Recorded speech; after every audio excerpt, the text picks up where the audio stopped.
आज सर्वार्थाने समर्थ असं ज्यांना मानलं जातं अशा स्वामी समर्थ रामदास स्वामी महाराजांचा परिचय आपण घेऊन घेणार आहोत. कराड आपल्यापासून जवळच. कराडमध्ये विठोबा अण्णा दत्तरदार नावाचे एक फार विद्वान लेखक होऊन गेले. श्लेष अलंकारासाठी देखील ते प्रसिद्ध होते. संस्कृतवर प्रचंड प्रभुत्व. आणि विठोबा अण्णा दत्तरदार स्वामी समर्थ रामदास स्वामींचं वर्णन फार वेगळ्या शब्दात करतात. शुकासारखे पूर्ण वैराग्य जैसे हा श्लोक सर्वांच्या पाठात. पण विठोबा अण्णा दत्तरदार स्वामी समर्थ रामदास स्वामींचं जे वर्णन करतात ते सर्वार्थाने वेगळं वर्णन आहे. दत्तरदार म्हणतात, विठोबा अण्णा म्हणतात, अकिंचन वरेण्योपी समर्थ पदविंगता दासोपिय किल स्वामी ससाधु मोमी राजा. अकिंचन म्हणजे निर्धन. अकिंचन वरेणी अपि सर्व निर्धन जगातले एकत्र केले तर निर्धनांमधला सर्वात वरचा. याच्याकडे काही नाही, अंगावर लंगोटी आहे, कुबडी कंथा एवढंच सगळं घेतलेले, रुद्राक्षांची माळ आहे, बाकी काही नाहीये. अकिंचन वरेण्योपी पण असं असून समर्थ पदविंगता समर्थ पदवीला पोहोचले. दासोपिय केलं स्वामी दास म्हणून घ्यायचे रामदास.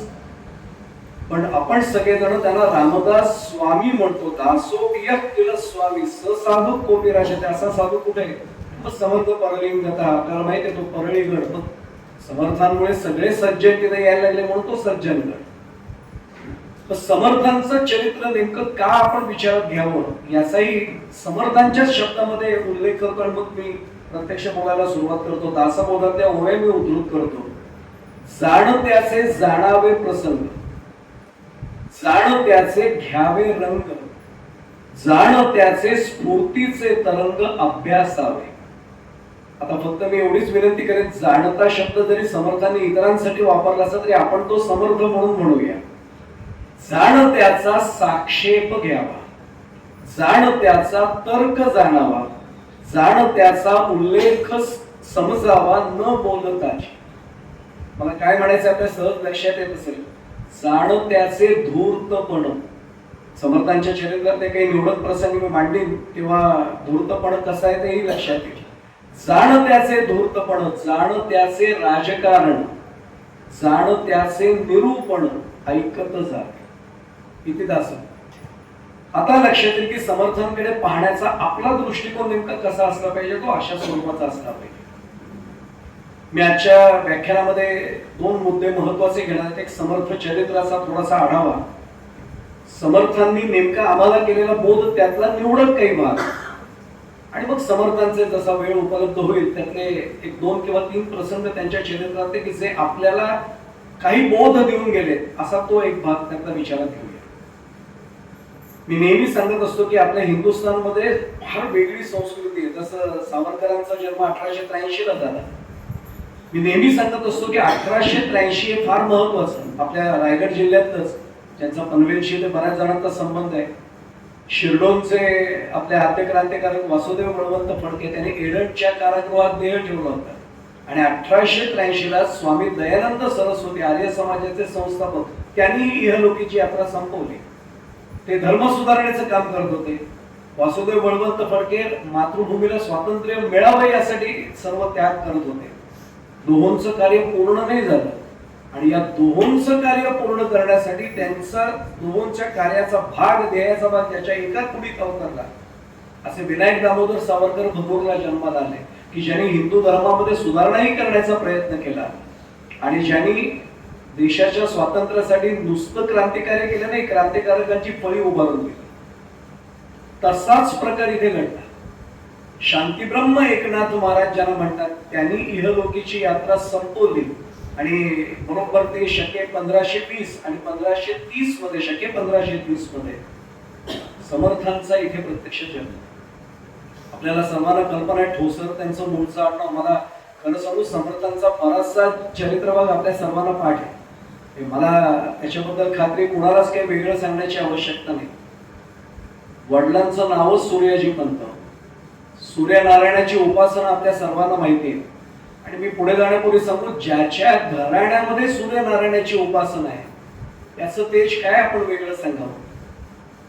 नेमका नारायणाचा जन्म झाला, त्यांचं नाव नारायण नंतर का ठेवलं गेलं तेही आपल्या सर्वांना माहिती आहे. सूर्यनारायणाचा प्रसाद आहे म्हणून नारायण असा तो खरा भाग. काय वैशिष्ट्य असेल, स्वतःला रामदास म्हणून घेणारे समर्थ, त्यांचा जन्म सुद्धा रामनवमीच्याच माध्यमाने झाला. म्हणजे प्रभू रामचंद्रांना जे कार्य अभिप्रेत होतं तेच कार्य पुढे करण्यासाठी समर्थांचा अवतार. नेमका मी जन्म म्हणतच नाही, अवतारच. आणि बाम काकांना कल्पना आहे, आमच्या सर्वांची श्रद्धा अशी आहे की आमचे सद्गुरू श्री ब्रह्मचैतन्य गोंदवलेकर महाराज ते समर्थांचा पुढचा अवतार म्हणूनच आम्ही त्यांच्याकडे पाहतो. महाअनुग्रहे मारुती रामदास, कली माझीचे जाहले रामदास, आणि जना उद्धराया पुन्हा प्राप्त होती, नमस्कार त्या ब्रह्मचैतन्य मूर्ती. असा त्याचा भाग आपल्या सर्वांना माहिती आहे. जाम मध्ये जन्म झाला, घरी आर्थिक परिस्थिती अत्यंत चांगली होती. कालच आपण स्वामी विवेकानंदांचंही पाहिलं. काय विलक्षण भाग आहे मला माहित नाही, पण स्वामी विवेकानंद आणि समर्थ रामदास स्वामी यांच्यात बरंचसं साम्य आहे. दोहोंचा भाग असा होता की दोहोंची आर्थिक परिस्थिती घरातली खूप चांगली.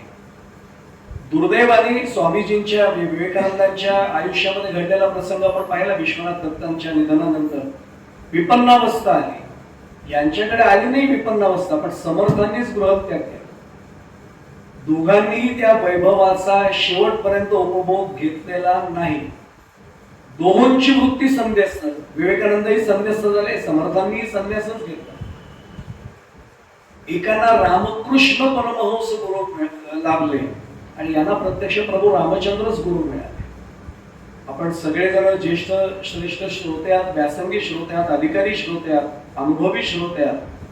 प्रत्येकाला मानवी देहात गुरु मिळालाय, पण समर्थ असे भाग्यवान की ज्या आराध्य दैवतासाठी ते तपश्चर्या करत होते त्या प्रत्यक्ष आराध्य दैवताने येऊन अनुग्रह द्यावा, याच्यापेक्षा काय पाहिजे. लहानपणापासूनच खोडकर स्वभाव, काय चेहऱ्यामध्ये तेज दिसतच होतं, पण शरीरातही तेज सगळीकडे.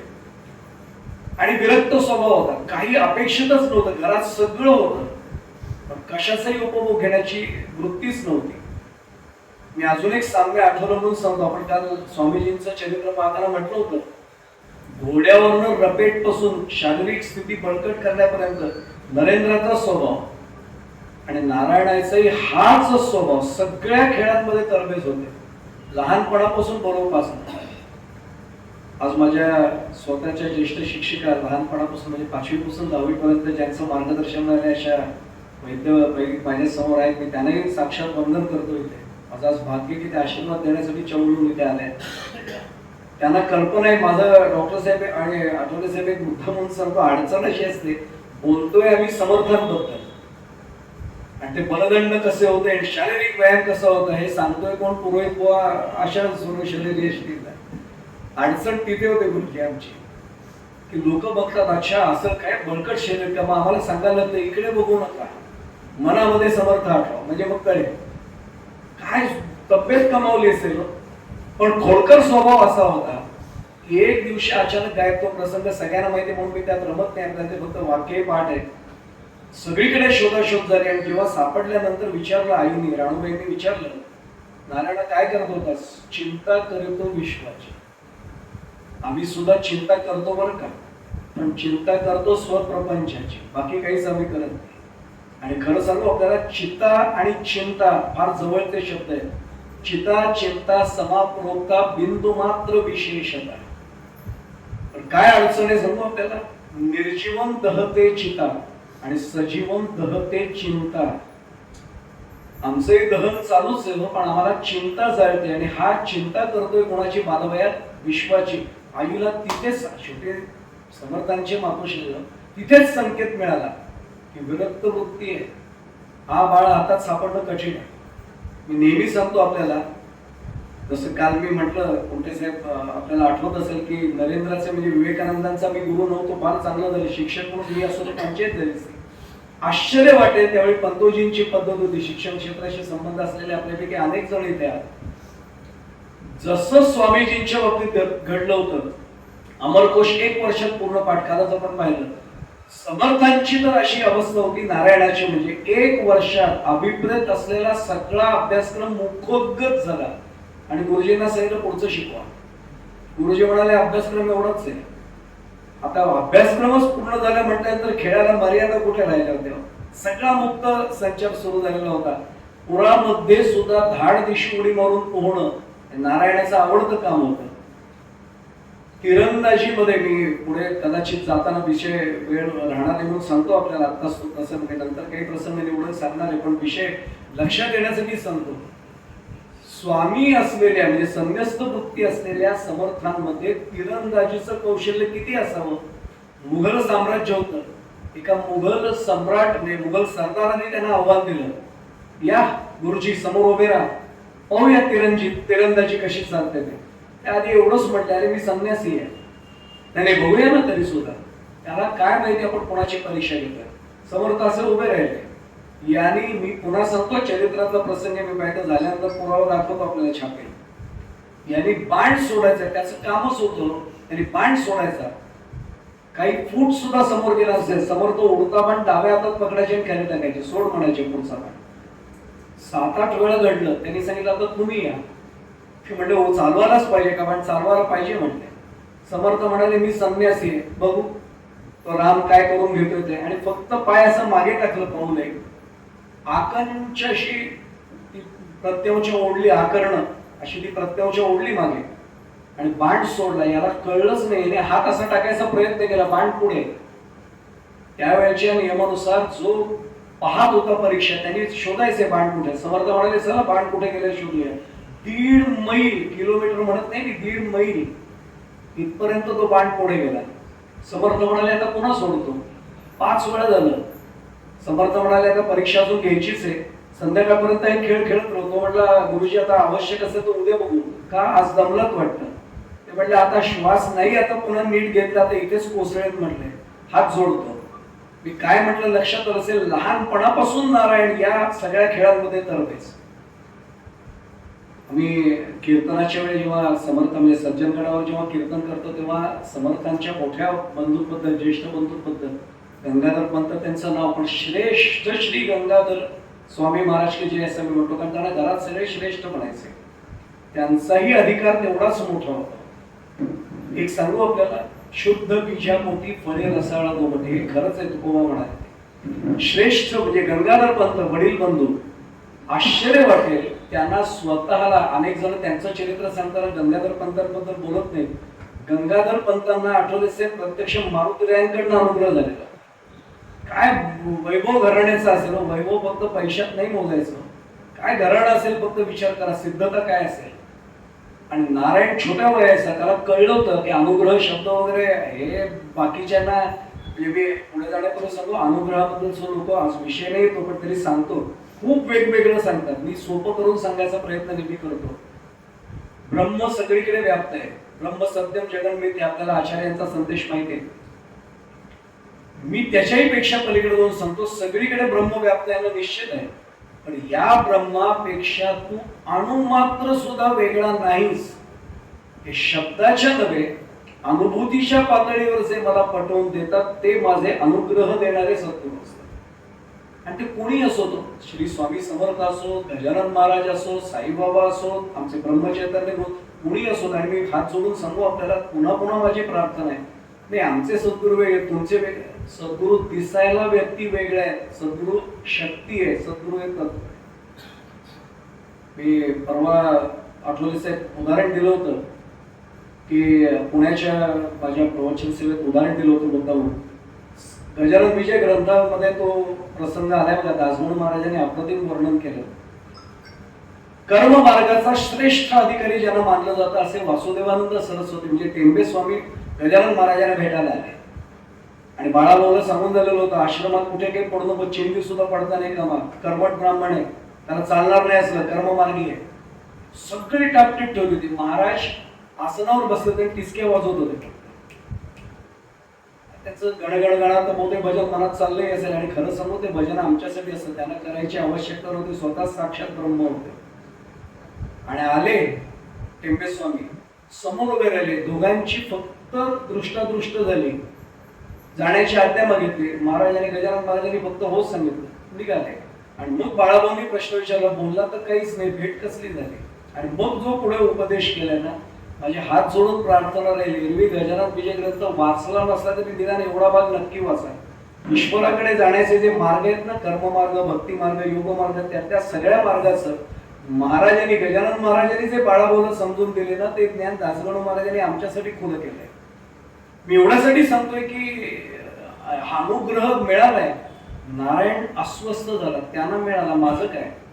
आणि नारायणांनी या वडील बंधूंकडे हट्ट झाला, मला अनुग्रह द्या, मला अनुग्रह द्या. ते म्हटले, बाळा अजून खूप लहान आहेस, तुझं वय एक योग्य पातळीवर आलं की तुला देईन अनुग्रह. नारायण अस्वस्थ झाला, योग्य वय झाल्यावर मला आत्ताच अनुग्रह पाहिजे. आणि हा मारुती मंदिरात गावात त्या बसून राहिला. वर्णन असं आहे चरित्रामध्ये, मारुतीरायांनी त्यांना प्रत्यक्ष रामाचं दर्शन तिथे पहिल्यांदा घडवलं. एक लाल पताका ज्याला आपण म्हणतो ना, म्हणजे ध्वज वगैरे, असं त्यांच्या हातात मारुतीरायांनी स्वतः दिलं. काय अधिकार असेल फक्त तिथूनच कळायला सुरुवात होईल. आणि लक्षात असं आलं घरच्यांच्या की हे पाणी फार वेगळं आहे, हा मुलगा आपल्या हाताला नाही लागला.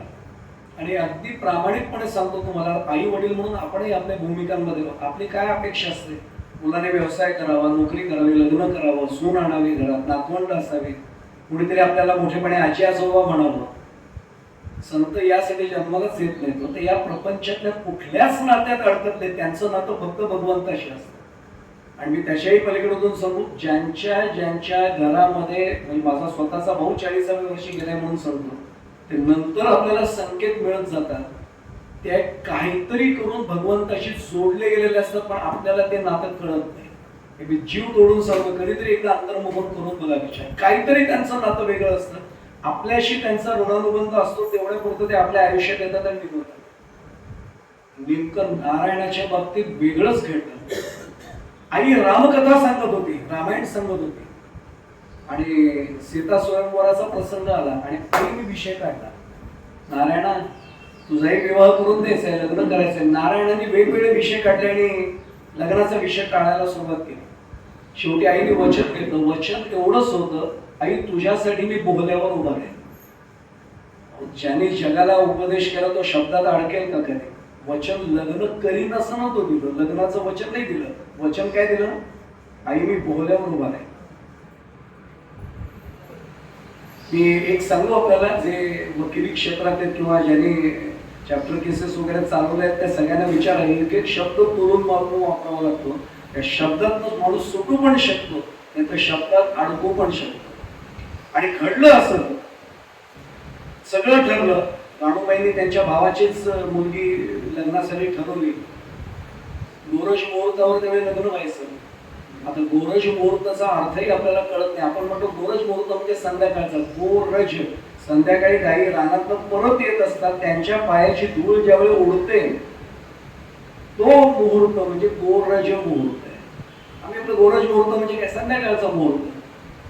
धूळ उडवी तर गाई निघाल्या आहे, ज्याने ऐकलंय ऋतू हिरवा मधलं आशा त्यांच्या आवाजामध्ये श्रीधर फडकेने संगीतबद्ध केलेलं, त्यावेळी लक्षात येतं आजच्या गोरज संध्याकाळचीच वेळ होती. नारायण दिलेल्या शब्दाप्रमाणे बोहल्यावर चढला आणि सावधान शब्द गुरुजींनी उच्चारला.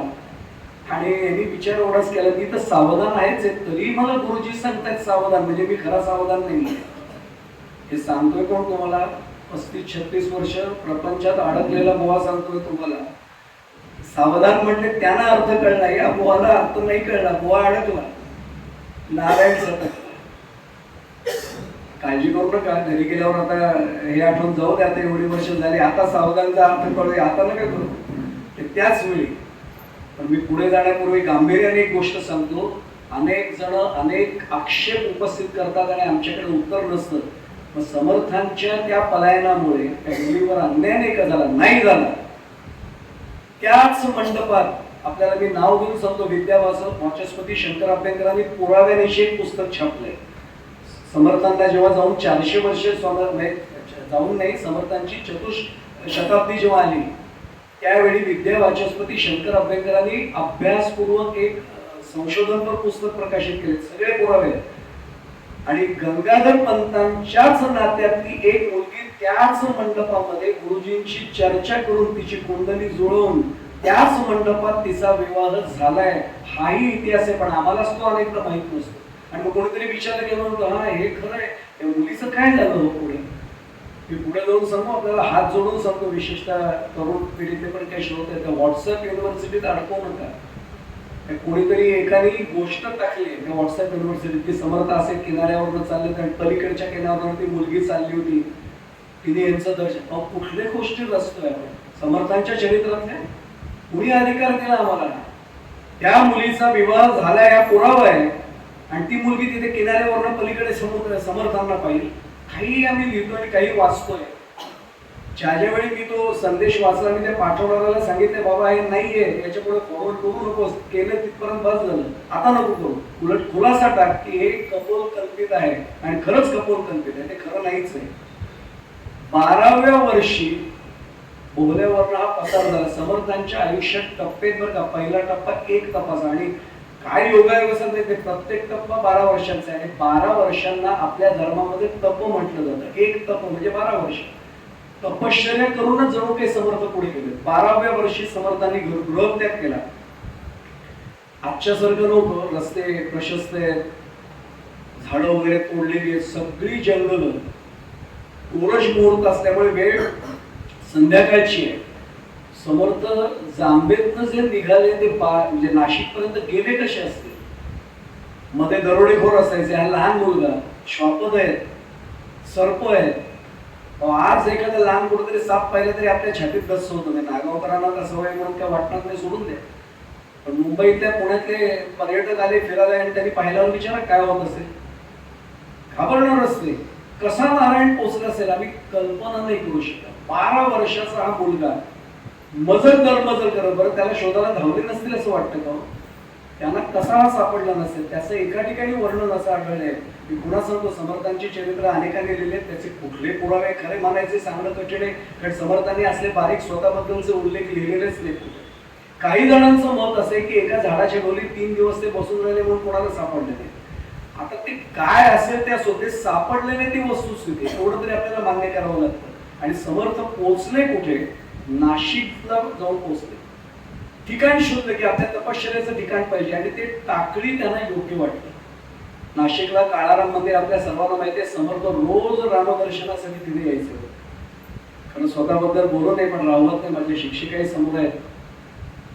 याच काळाराम मंदिरात देवर्षी नारद जयंतीच्या निमित्ताने मला कीर्तन सेवा तिथे करता आली, तेव्हा माझ्या डोळ्यासमोर उभा राहिले की आज समर्थ आशीर्वाद द्यायला असतील. कारण तिथे त्यांचं आवडतं ठिकाण आहे. रोज तिथे त्यांचं रामदर्शन असायचं. काळाराम मंदिरात ज्याने नाशिकच्या दर्शन घेतले त्याला माहिती आहे रामांची ती मूर्ती थोडी वेगळी, कधी पाहिली नसेल तर मुद्दाम बघा, असा हात आहे. सर्व काही त्यांनी समर्थांना वचन दिलंय, काळजी करू नकोस, मी आहे ना तुझं रक्षण करणार, मी आहे तुझ्या बरोबर, तुला अनुग्रह मीच देणार आहे ना, आहे मी.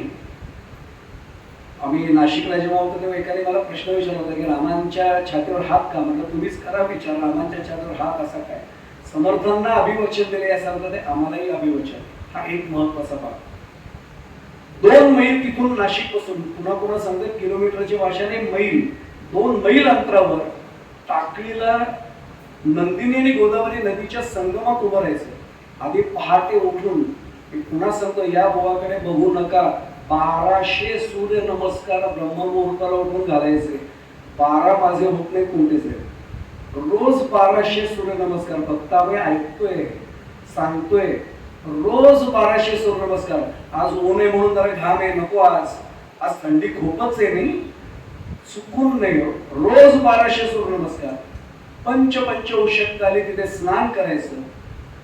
गायत्री मंत्राचं पुरस्चरणासाठी 2 तास आणि राम नामाचा जो त्रयोदशाक्षरी मंत्र आहे, श्रीराम जय राम जय जय राम, त्याचा 4 तास. छातीभर पाण्यात, कधी कधी इथपर्यंत पाणी यायचं, पण त्या पाण्यातनं बाहेर नाही यायचं. ते सगळं करायचं, बाहेर यायचं, भिक्षा मागायची 5 घरामध्ये, अगदी ठरलेली. की पुढे जाण्यापूर्वी सांगू, अनेकांना भिक्षा आणि भीक यातला शब्दच कळत नाही. ज्याला अधिकार नाही तो मागतो ती भीक आहे, आणि जो दुसऱ्याला दीक्षा देतो तो जेव्हा चांगल्या कार्यासाठी मागतो त्याला भिक्षा असं म्हणतात. फार वेगळं आहे. की समर्थ संप्रदायाचा आपल्याला माहिती आहे, भिक्षा हा फार मोठा संस्कार आहे. 5 घरात भिक्षा मागायची म्हणजे 5 घरं मिळेपर्यंत भिक्षा नाही. 1 2 3 4 5 यांनी कुणी काही दिलं नाही तर समजायचं आज नाही आपल्या भाग्यामध्ये, आज आपल्याला नाहीये. असं कधी झालं नाही त्यांच्या बाबतीत. ती भिक्षा आणली की स्वतः प्रसाद तयार करायचा. मी तपशील मुद्दा म्हणून सांगतो. पुढचं आहे का, रामांना नैवेद्य समर्पित करून झाला की उरलेल्या भागाचा तो जो प्रसाद आहे त्यातला एक भाग पशुपक्ष्यादिकांना समर्पित करायचा.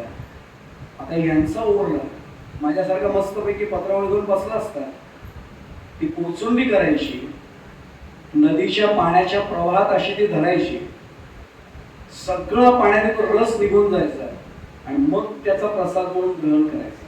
का? माझ्यासारखा म्हटला असता, अरे कोणते साहेबांकडची भिक्षा चांगली आहे, चविष्ट आहे, अरे वा वा वा, डॉक्टरांकडची भिक्षा अजून चविष्ट आहे, यांच्याकडे वैद्यबाईंकडे पुढच्या वेळी 5 घरे हीच होतील असं बघू.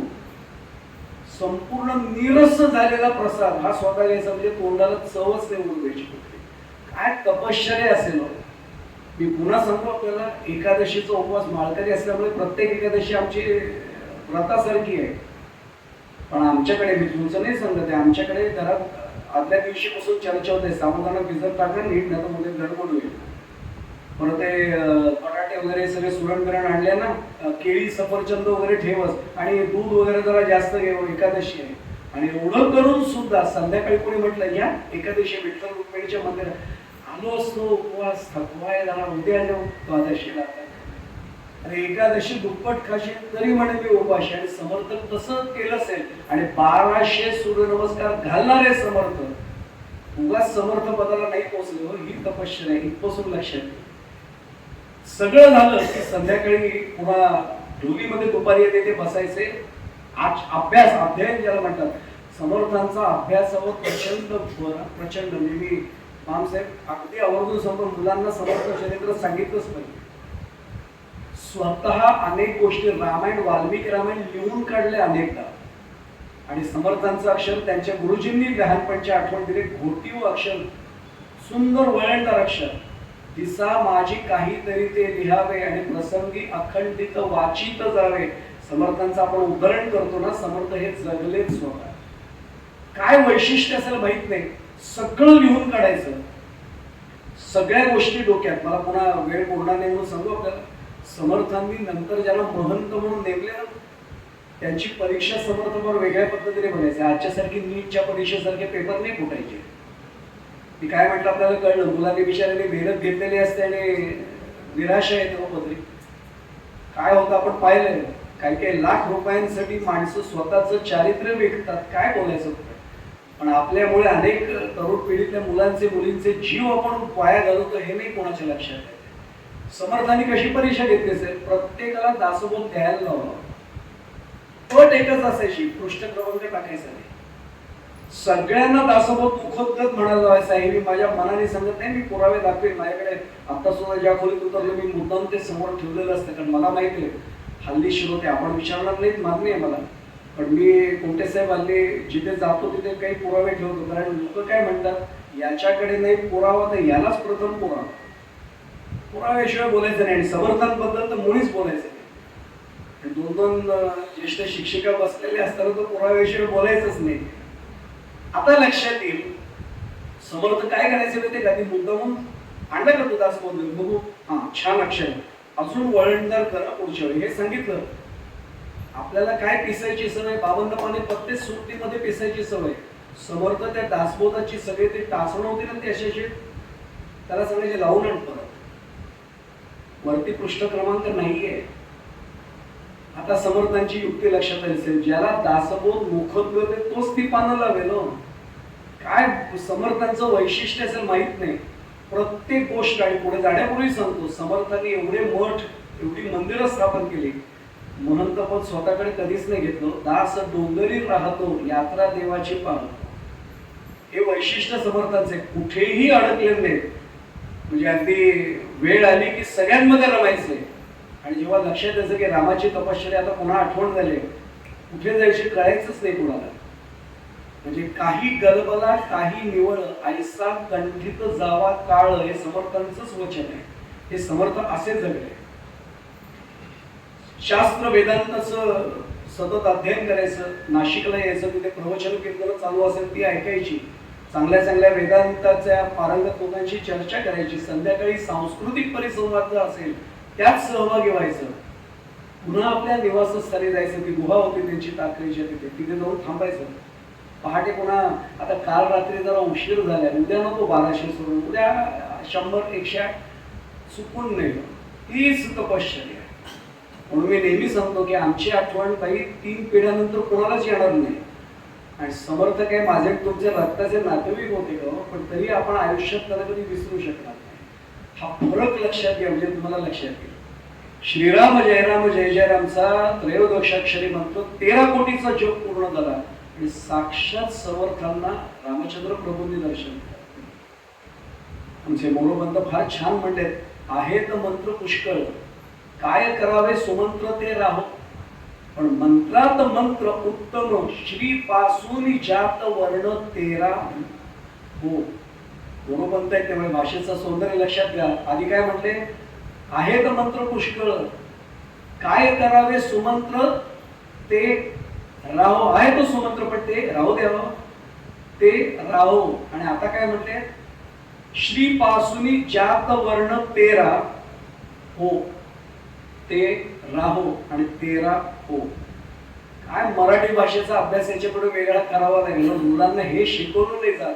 आणि खरंच वाईट वाटतं, आपण माझी 40 वर्ष झाली शिक्षण क्षेत्रात, आता अभ्यासक्रम काय आम्ही शिकवतो हेच कळत नाहीये.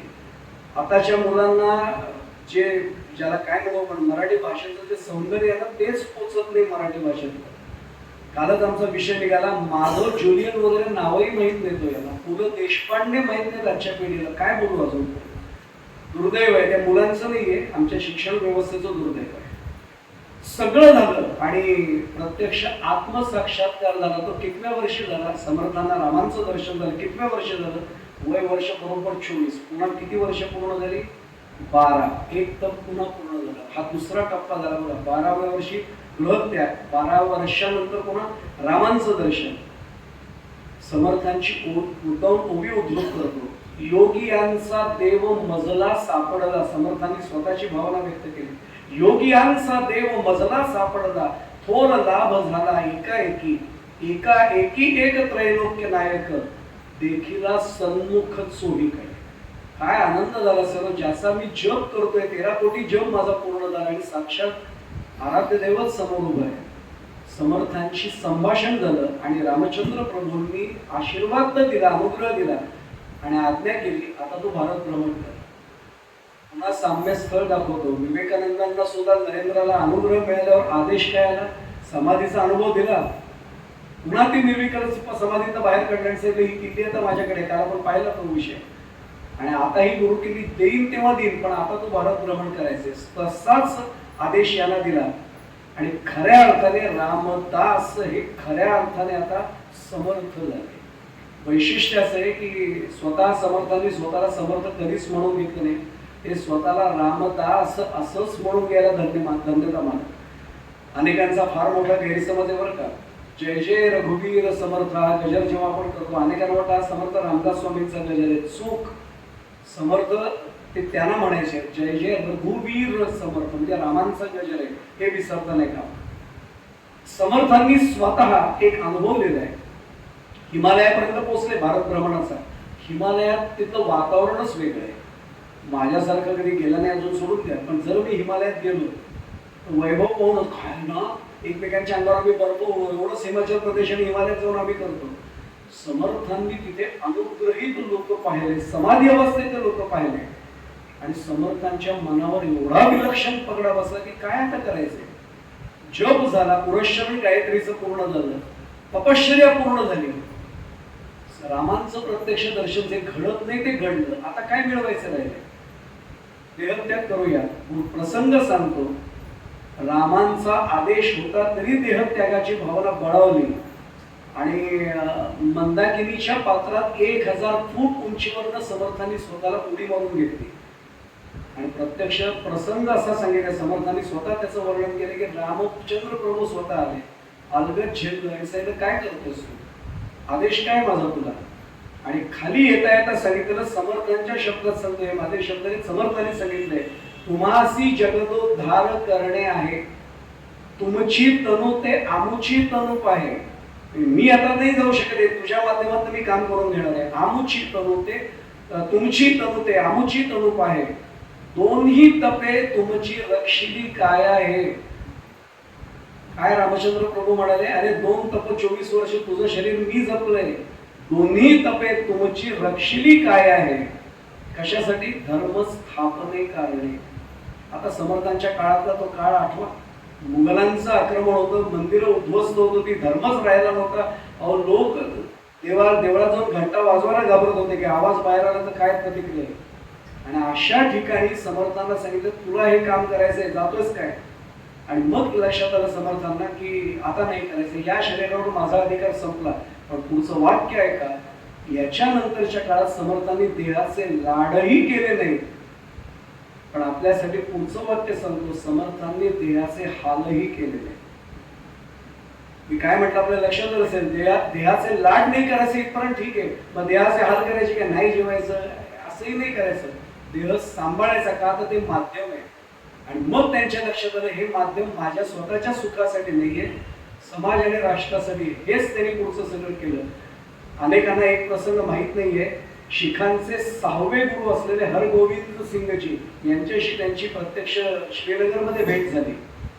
आणि 2 तलवारी, एक तलवार असते आपल्याला माहिती आहे, शिखांचा जो पोशाख आहे त्याच्यात तलवार त्यांना अधिकृत आहे, त्यांच्याकडे 2 तलवारी होत्या समर्थांना. आणि निरीक्षण शक्ती समर्थांची प्रचंड. समर्थांनी विचारलं, 2 तलवारी कशासाठी. हसले गुरुजी फक्त. आणि काय उदाहरण दिलं, सुवर्ण मंदिरात नंतर त्याला घेऊन गेले, 2 महिने त्यांच्याबरोबर ते राहिले समर्थ.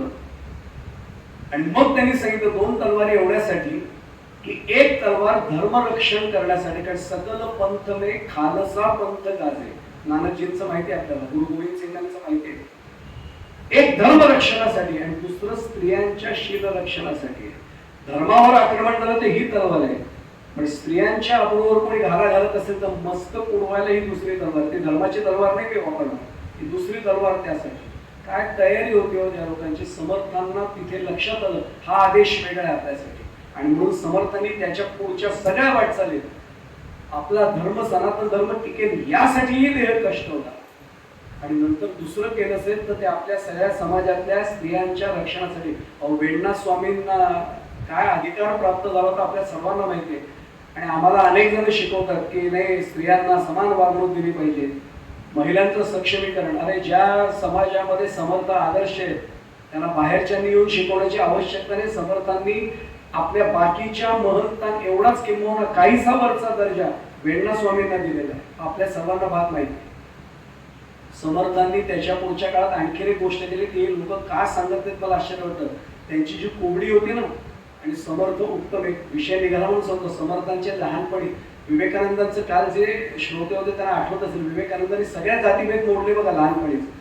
समर्थांचे मित्र कोण, एक लोहार, एक गवंडी, एक सुतार, एक सोनार, सगळ्या 18 पगड जातीचे यांचे मित्र. हा प्रसंग सांगतो सर, आम्ही तुम्हाला आश्चर्य वाटेल. वडील ग्रामाधिपती असं ओळखले जायचे, कुलकर्णी आपल्याला माहिती आहे, सगळं त्यांच्याकडे जबाबदारी, म्हणजे त्यावेळेचे तहसीलदार असं म्हणजे. एक अधिकारी वरिष्ठ आला आणि त्यांनी सगळं तपासणी वगैरे केली, सगळंच काम चोख. समर्थांचेच वडील होतं, अक्षरे उत्तम, हिशेब चोख, लिहिण्यासारखं काही नव्हतं. आणि एक सांगू आपल्याला, ज्याने शासकीय कार्यालयात काम केलं त्यांना माहिती आहे, वरिष्ठ जे येतात ना ते चांगल्यापेक्षा वाईट काय हेच फक्त बघत असतात. काहीतरी एक वाईट लिहिलं की त्या म्हणतात बस आता येऊन गेलो, तपासणी झाली म्हणतात. सगळं छान आहे, परंतु मला काम खाली बसून करावं लागलं. एवढे ग्रामाधिपती, यांच्याकडे उंच बैठक नाही, आसन व्यवस्था नाही. आता नव्हती समर्थांकडे, सगळेच पुढे पोहासारखी मांडी घालून बसले की त्रास होईल असं कोणी नव्हतं त्यांच्याकडे. त्यांच्याकडे सगळे व्यवस्थित खाली बसून काम करायचे, यांनी केलंच नव्हतं. समर्थांनी ते ऐकलं. जाता जाता त्यांनी एवढंच सांगितलं नारायणाच्या वडिलांना त्यावेळी, कमाल आहे, एवढे ग्रामाधिपती आहेत, आसन व्यवस्था नाही उंच तुमच्याकडे. आणि समर्थांनी, मी नारायण यांनी त्यावेळी आपल्या सगळ्या लेकरांना जवळ केलं, गोळा केलं, साहित्य गोळा करा. त्यावेळी काय म्हणतात, वन खात्याची अनुमती वगैरे काय प्रत्येकाच्या दारात सांगायचं लाकूड. ते सुतार होते, त्यांनी ते लाकूड वगैरे थोडाला मदत केली. एका रात्रीत रात्री तुमचं बैठक तयार केली. नुसतं तेवढं करून थांबेल ना नारायण कसं काय? वडिलांना विचारलं सूर्याजी पंतांना, ते अधिकारी आले होते ते कुठे आहेत? ते अमुक इथे गेला नारायण स्वतः, हात धरला आणि जरा चला आमच्याकडे. ठीक आहे का तुम्हाला हवंय तसं? त्याने डोक्याला हात धरला, मी काल आलो तो आज झालं कसं? काल रात्री तयार म्हटले, बसून बघा. आणि त्यांनी तो रिमार्क बदलला, अभिप्राय बदलला आणि उत्तम आसन व्यवस्था दिलं. काय नारायणाचं असेल ना मला काही कळतच नाही. व्यवस्थापन शिकायचं, आजही सज्जनगडावर जाऊन बघा. व्यवस्थापन शिकायचं असेल तर आम्ही नेहमी सांगतो सज्जनगड गोंदवली येऊन बघा, शेगावला जाऊन बघा. सगळ्या या देवस्थानांमध्ये उत्तम व्यवस्थापन, म्हणजे थेरॉटिकली कॉलेजमध्ये शिकायचं, प्रॅक्टिकली इथे या देवस्थानांमध्ये जाऊन शिकायचं, म्हणजे आपोआप कळतं सगळ्या गोष्टी. ज्यावेळी समर्थ पारिश टाकळीला तिथे गेले, पहिल्यांदाच जर काही मुखात बाहेर पडलं असेल तर करुणाष्टक बाहेर पडले. कारण घर सोडून 12 वर्षाचं वय होतं. करा ना विचार, मी माझं 12 वर्षाचं वय लक्षात आलं की माझ्या लक्षात आलं मी 6वी 7वीत काय घर सोडलं असतं. अहो आईने त्यावेळी आई म्हणायची बरं का कुठे सर, मी आताची आई घाबरते मुलांना बोलायला. मी अगदी मोकळेपणाने सांगतो, मला काय काय पालक जेव्हा क्लासमधून भेटत सर मी येऊन गेलो सांगू नका बरं का मुलीला. मुलाला पण नाही मुलीला म्हटलं का नाही, मुलीने सांगितलं माझी जर तक्रार वगैरे येईल तर मी घर सोडून निघून जाईल. अहो म्हटलं माझ्या आईला सांगण्याची आमची हिंमत नव्हती. आणि वैद्यबाई माझ्या लहानपणच्या शिक्षक आहेत, त्यांना विचारा मी जर आईला हिंमत करून सांगितलं असतं तर आई म्हटली थांब जरा, पिशवीत 4 कपडे भरले असते, हातात दिलं असतं आत्ताच जा, तू कशाला घर सोडतो, जा चालायला लाग, कुठे कोण तुला पोसेल त्याच्याकडे ना नको यूज परत.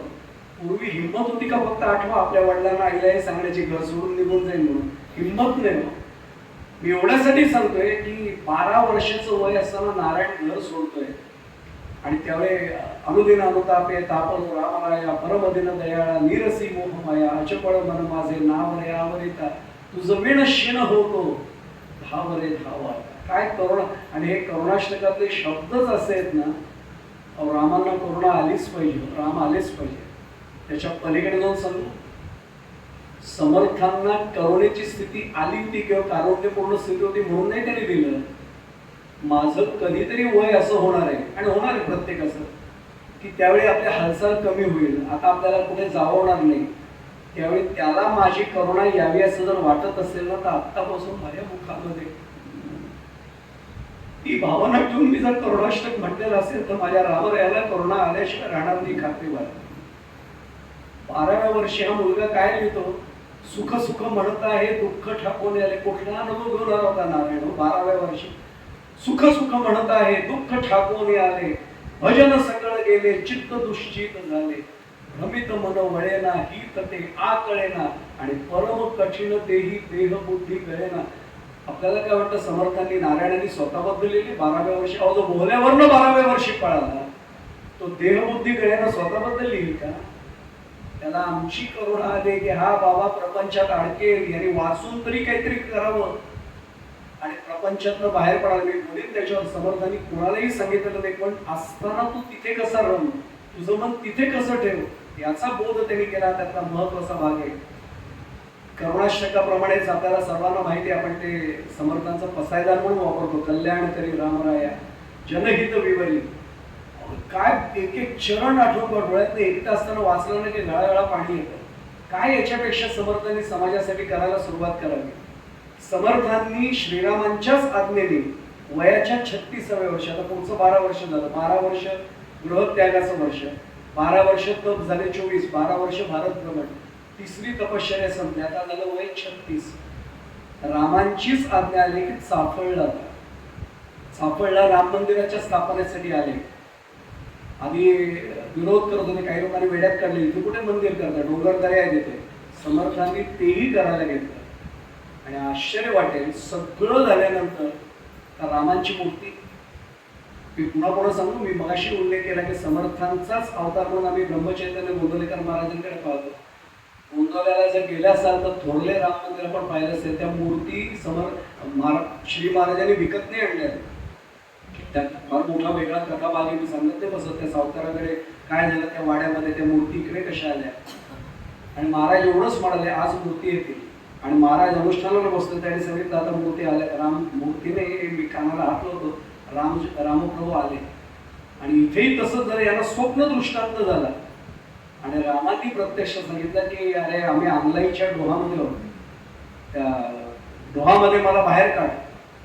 आणि हे तिथे गेले डोहामध्ये, त्यांनी स्वतः उडी मारून ते काढून घेतलं, त्याला पूर्ण तळाशी जाऊन. समर्थ पोहायला पोरात उडी मारणारा नारायण छोटा लहानपणचा गावकऱ्याने विरोध केला, आमच्या मूर्ती आहेत, आमच्या पूर्वजांनी त्या ठेवल्या तर तुम्ही नाही घेऊन जायच्या. समर्थ म्हणाले नाही ठेवल्या तिथे. आता ते काढायला गेले, उचले हलेच ना मूर्ती. समर्थांना शरण गेले, समर्थ या तुमचाच अधिकार आहे, घ्या मूर्ती. समर्थाने अवगत उचललेली मूर्ती निघाली. तीच मूर्ती चाफळड आहे, ती प्रवाळातली मूर्ती आहे. माहिती म्हणून सांगतो होतो आपण, खूप जाणकार आहे. प्रवाळातली मूर्ती आहे, खाली त्याच्या तिथे सीतामाई आणि हे कोरलेले आहे. या मूर्ती त्यांना मिळाल्या आणि त्या मूर्तींची प्रतिष्ठापना झाली. 5 वर्षात पुढे 11 मारुतींची प्रतिष्ठा. आपल्याला समर्थांचे 11 मारुती माहितीच आहे. तीर्थयात्रा सुरू असताना सुद्धा समाजाचं सूक्ष्म निरीक्षण चुकलेलं नव्हतं, समर्थ पाहत होते. आता समर्थांनी स्वतःच्या या आतापर्यंतच्या 36 वर्षाचं वर्णन केलं बरं का. नाना पुरश्चरणे करावे 12 ते 24 वर्ष, नाना तीर्थाटने फिरावे पुढची 12 वर्ष, नाना सामर्थ्य वाढवावी त्याच्या पुढची 12 वर्ष, आणि वैराग्यमुळे उर्वरित सगळं आयुष्य वैराग्याने काढ. काय समर्थांनी जीवन आपल्या समोर ठेवलंय. दिसायला समर्थ बारीक वाटत होते सगळ्यांना, म्हणजे बारीक म्हणजे निर्धन अकिंचन वरेण्य होते, पण समर्थांनी स्वतःच दिलेले आहे. वेश धरावा बावळा परी अंतरी असाव्या नाना काळ, सगट लोकांचा जिव्हाळा मोडू नये. कुणालाही त्यांनी दूर नाही केलं, पण समर्थ कुठल्याच उपाधीमध्ये स्वतः नाही आले, सगळ्यांना जबाबदारी घेऊन पूर्ण मोकळे. त्याच्यामध्ये भयभीत जनता झालेली होती आणि सगळ्यांना ते सांगत होते की आपला धर्म महान आहे, आपला धर्म टिकला पाहिजे. आणि समर्थांची आवश्यकता रामचंद्र, म्हणजे मी पुढे जाण्यापूर्वी एक वाक्य मुद्दाम वापरतो आपण, धर्म संस्थापनार्थाय संभवामी युगे युगे आवर्जून उल्लेख करतो. तो भगवान गोपालकृष्णांच्या बाबतीत करतो. भगवद्गीतेत त्यांचं वचन आहे. कृष्णावतार होण्यापूर्वी जो रामावतार होता, महाविष्णूंचाच अवतार, त्यावेळी त्यांनी समर्थांची योजना जवळ केली होती की तुझ्या माध्यमातून मला धर्म संस्थापना करायची. त्यांना हाताशी धरून त्यांनी ते कार्य केलं. आणि मग पुढे आपल्याला सर्वांना कृष्णावतार माहितीच आहे. पुढचं वाक्य मुद्दामून सांगतो, मराठी भाषा तर मातृभाषा होती. समर्थांचं हिंदी, संस्कृत, उर्दू भाषेवरही प्रभुत्व. मला वेळ खूप कमी पडणार आहे म्हणून मी सांगतो, समर्थांवर 1.5 तास बोलणं फार कठीण होतं. पण मी एक सांगू आपल्याला, किती रागात समर्थांनी गायलेत. वाळिंब्यांचं पुस्तक आहे, मी मुद्दाम आवर्जून सांगतो, जरूर वाचा. आपण खूप चांगलं वाचन करणारे वाचक आहेत. वाळिंब्यांनी इव्हन शंभू तुळपुळेंचं एक पुस्तक आहे, 5 संत कवी, जरूर मिळवून ते वाचा. आता ते बहुतेक आउट ऑफ प्रिंट आहे, पण पुढे मिळालं तर जरूर वाचा. पुण्यामध्ये आप्पा बळवंत चौकात एखाद्या कोणातरी विनंती केली तर देतील इथे. शंभू तुळपुळेंनी अप्रतिम वर्णन सगळं केलंय. आणि वाळिंबे तर असं लिहितात की समर्थ जे राग गायचे त्यातले अनेक राग आजचे गवई गाऊच शकत. हुसैनी तोडी, आता माझा थोडासा संगीत आवडीचा विषय म्हणून सांगतो, हुसैनी तोडी या जोड राग गातात, पण गुरुजी शुद्ध हुसैनी राग गाणाऱ्याने एकही गायले. आणि समर्थ हे गायचे. काय वैशिष्ट्य असेल, काय अभ्यास असेल. समर्थांचा अत्तर या विषयाचा अभ्यास होता. अत्तर कसं तयार करावं सोडून तेव्हा बाग कशी असं, अहो त्या चाफळच्या राम मंदिराच्या वेळी बिटा कशा भाजाव्यात, कशा त्या सगळं वर्णन केलंय. स्फुट प्रकरण समर्थांची काढून कुठल्या विषय नकुरड्या सकट सगळ्या विषयांचा समर्थांचा वैद्य असल्यासारखा अभ्यास आहे. हा सगळा भाग आहे. आणि मग लक्षात येईल की समर्थ समाजाला जाग करत करत चालले. मी एक 2-4 प्रसंग फक्त सांगतो मुद्दा म्हणून, म्हणजे मग नेमकं समजेल आपल्याला की समर्थ काय करून गेले हेही आपल्याला लक्षात येईल. खूप बोलण्यासारखं मी अगदी थोडे मुद्दे फक्त सांगतो, पण मला घड्याळ हळूहळू खोळवायला लागेल. मला पुढे जाण्यापूर्वी एक वाक्य आवर्जून सांगायचं की समर्थांचं चरित्र पूर्ण होणार नाही 1.5 तासात, मान्य आहे. मग तसं तर गंगोत्रीपासून बंगालच्या उपसागरापर्यंत गंगा वाहते. कुठे स्नान केलं की गंगा स्नानाचं पुण्य, कुठेही करा, कुठल्याही गंगेच्या प्रवाहात एक डुबकी मारा तरी गंगा स्नानाचं पुण्य आहे. तसं समर्थांच्या घराण्यातल्या त्यांच्या चरित्रापासून, जन्मापासून त्यांच्या देह त्यागापर्यंतच्या सगळ्या चरित्रापर्यंत एक प्रसंग घेतला तरी गंगा स्नानाचं पुण्य आहे. आमच्यासारख्या प्रापंचिकांना त्यांनी उपदेश केलाय, प्रपंच सांडून परमार्थ कराल तेडे तुम्ही कष्टी व्हाल. मी मगाशी सांगितलं की जबाबदाऱ्या त्याग नाही करायचा कुठला, प्रपंच सांभाळूनच. आणि प्रपंच परमार्थ चालवाल तरी तुम्ही विवेकी, प्रपंच करावा नेटका मग घ्यावे परमार्थ विवेका, येथे आळस करू नका विवेकी हो. त्यामुळे आपला व्यवसाय आपली नोकरी उत्तमच सांभाळायची आहे, मग परमार्थ करायचा. हा त्यातला महत्वाचा भाग आहे. प्रपंच सांडून परमार्थ केला तरी अन्न मिळेना खावयाला, मग तया करंट्याला परमार्थ कायचा. काय समर्थ पठण बोलले. प्रपंची जो सावधान परमार्थ तो करील जाण, प्रपंची जो अप्रमाण परमार्थी खोटा. म्हणजे त्याला प्रपंचाने सांभाळल्याला ओळखायला जायला परमार्थ पण येणार नाही. किंवा परमार्थ सांडून प्रपंच करीसी तरी तू येमयातना भोगीसी. म्हणजे तेही सांगितलं की नुसतं प्रपंच केलं तर येमयातना येते, अंती परम कष्टी होसी येमयातना भोगेला.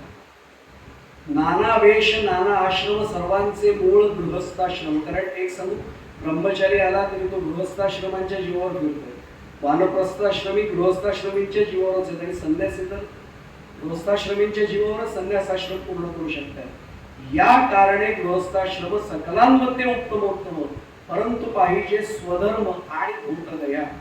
हा भाग सांगण्यापूर्वी त्यांचे 2-3 प्रसंग सांगण्यापूर्वी अनेकांचा थोडा गैरसमज होतो म्हणून सांगतो आपल्याला की समर्थांचं आपण नेहमी सांगतो मुख्य ते हरिकथा निरूपण, दुसरे ते राजकारण, तिसरे ते सावधपण सर्व विषय.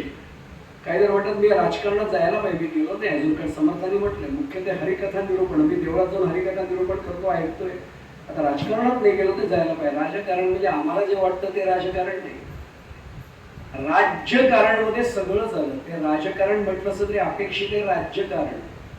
कसं राज्य चालवावं, ते रामराज्य कसं व्हावं याबाबत समर्थ नेहमी म्हणतात की केलं पाहिजे. हा त्यातला एक महत्वाचा भाग आहे.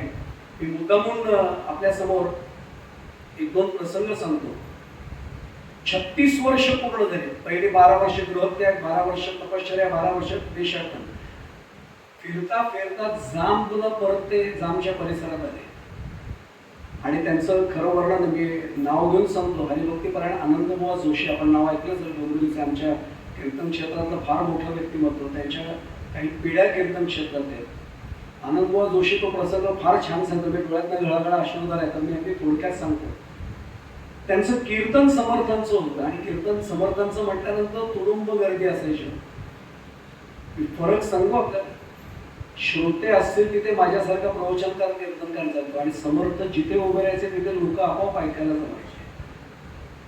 आता यातला फरक पण सांगतो. समर्थ त्याला आवडावं म्हणून कीर्तन प्रवचनाला उभे राहायचे.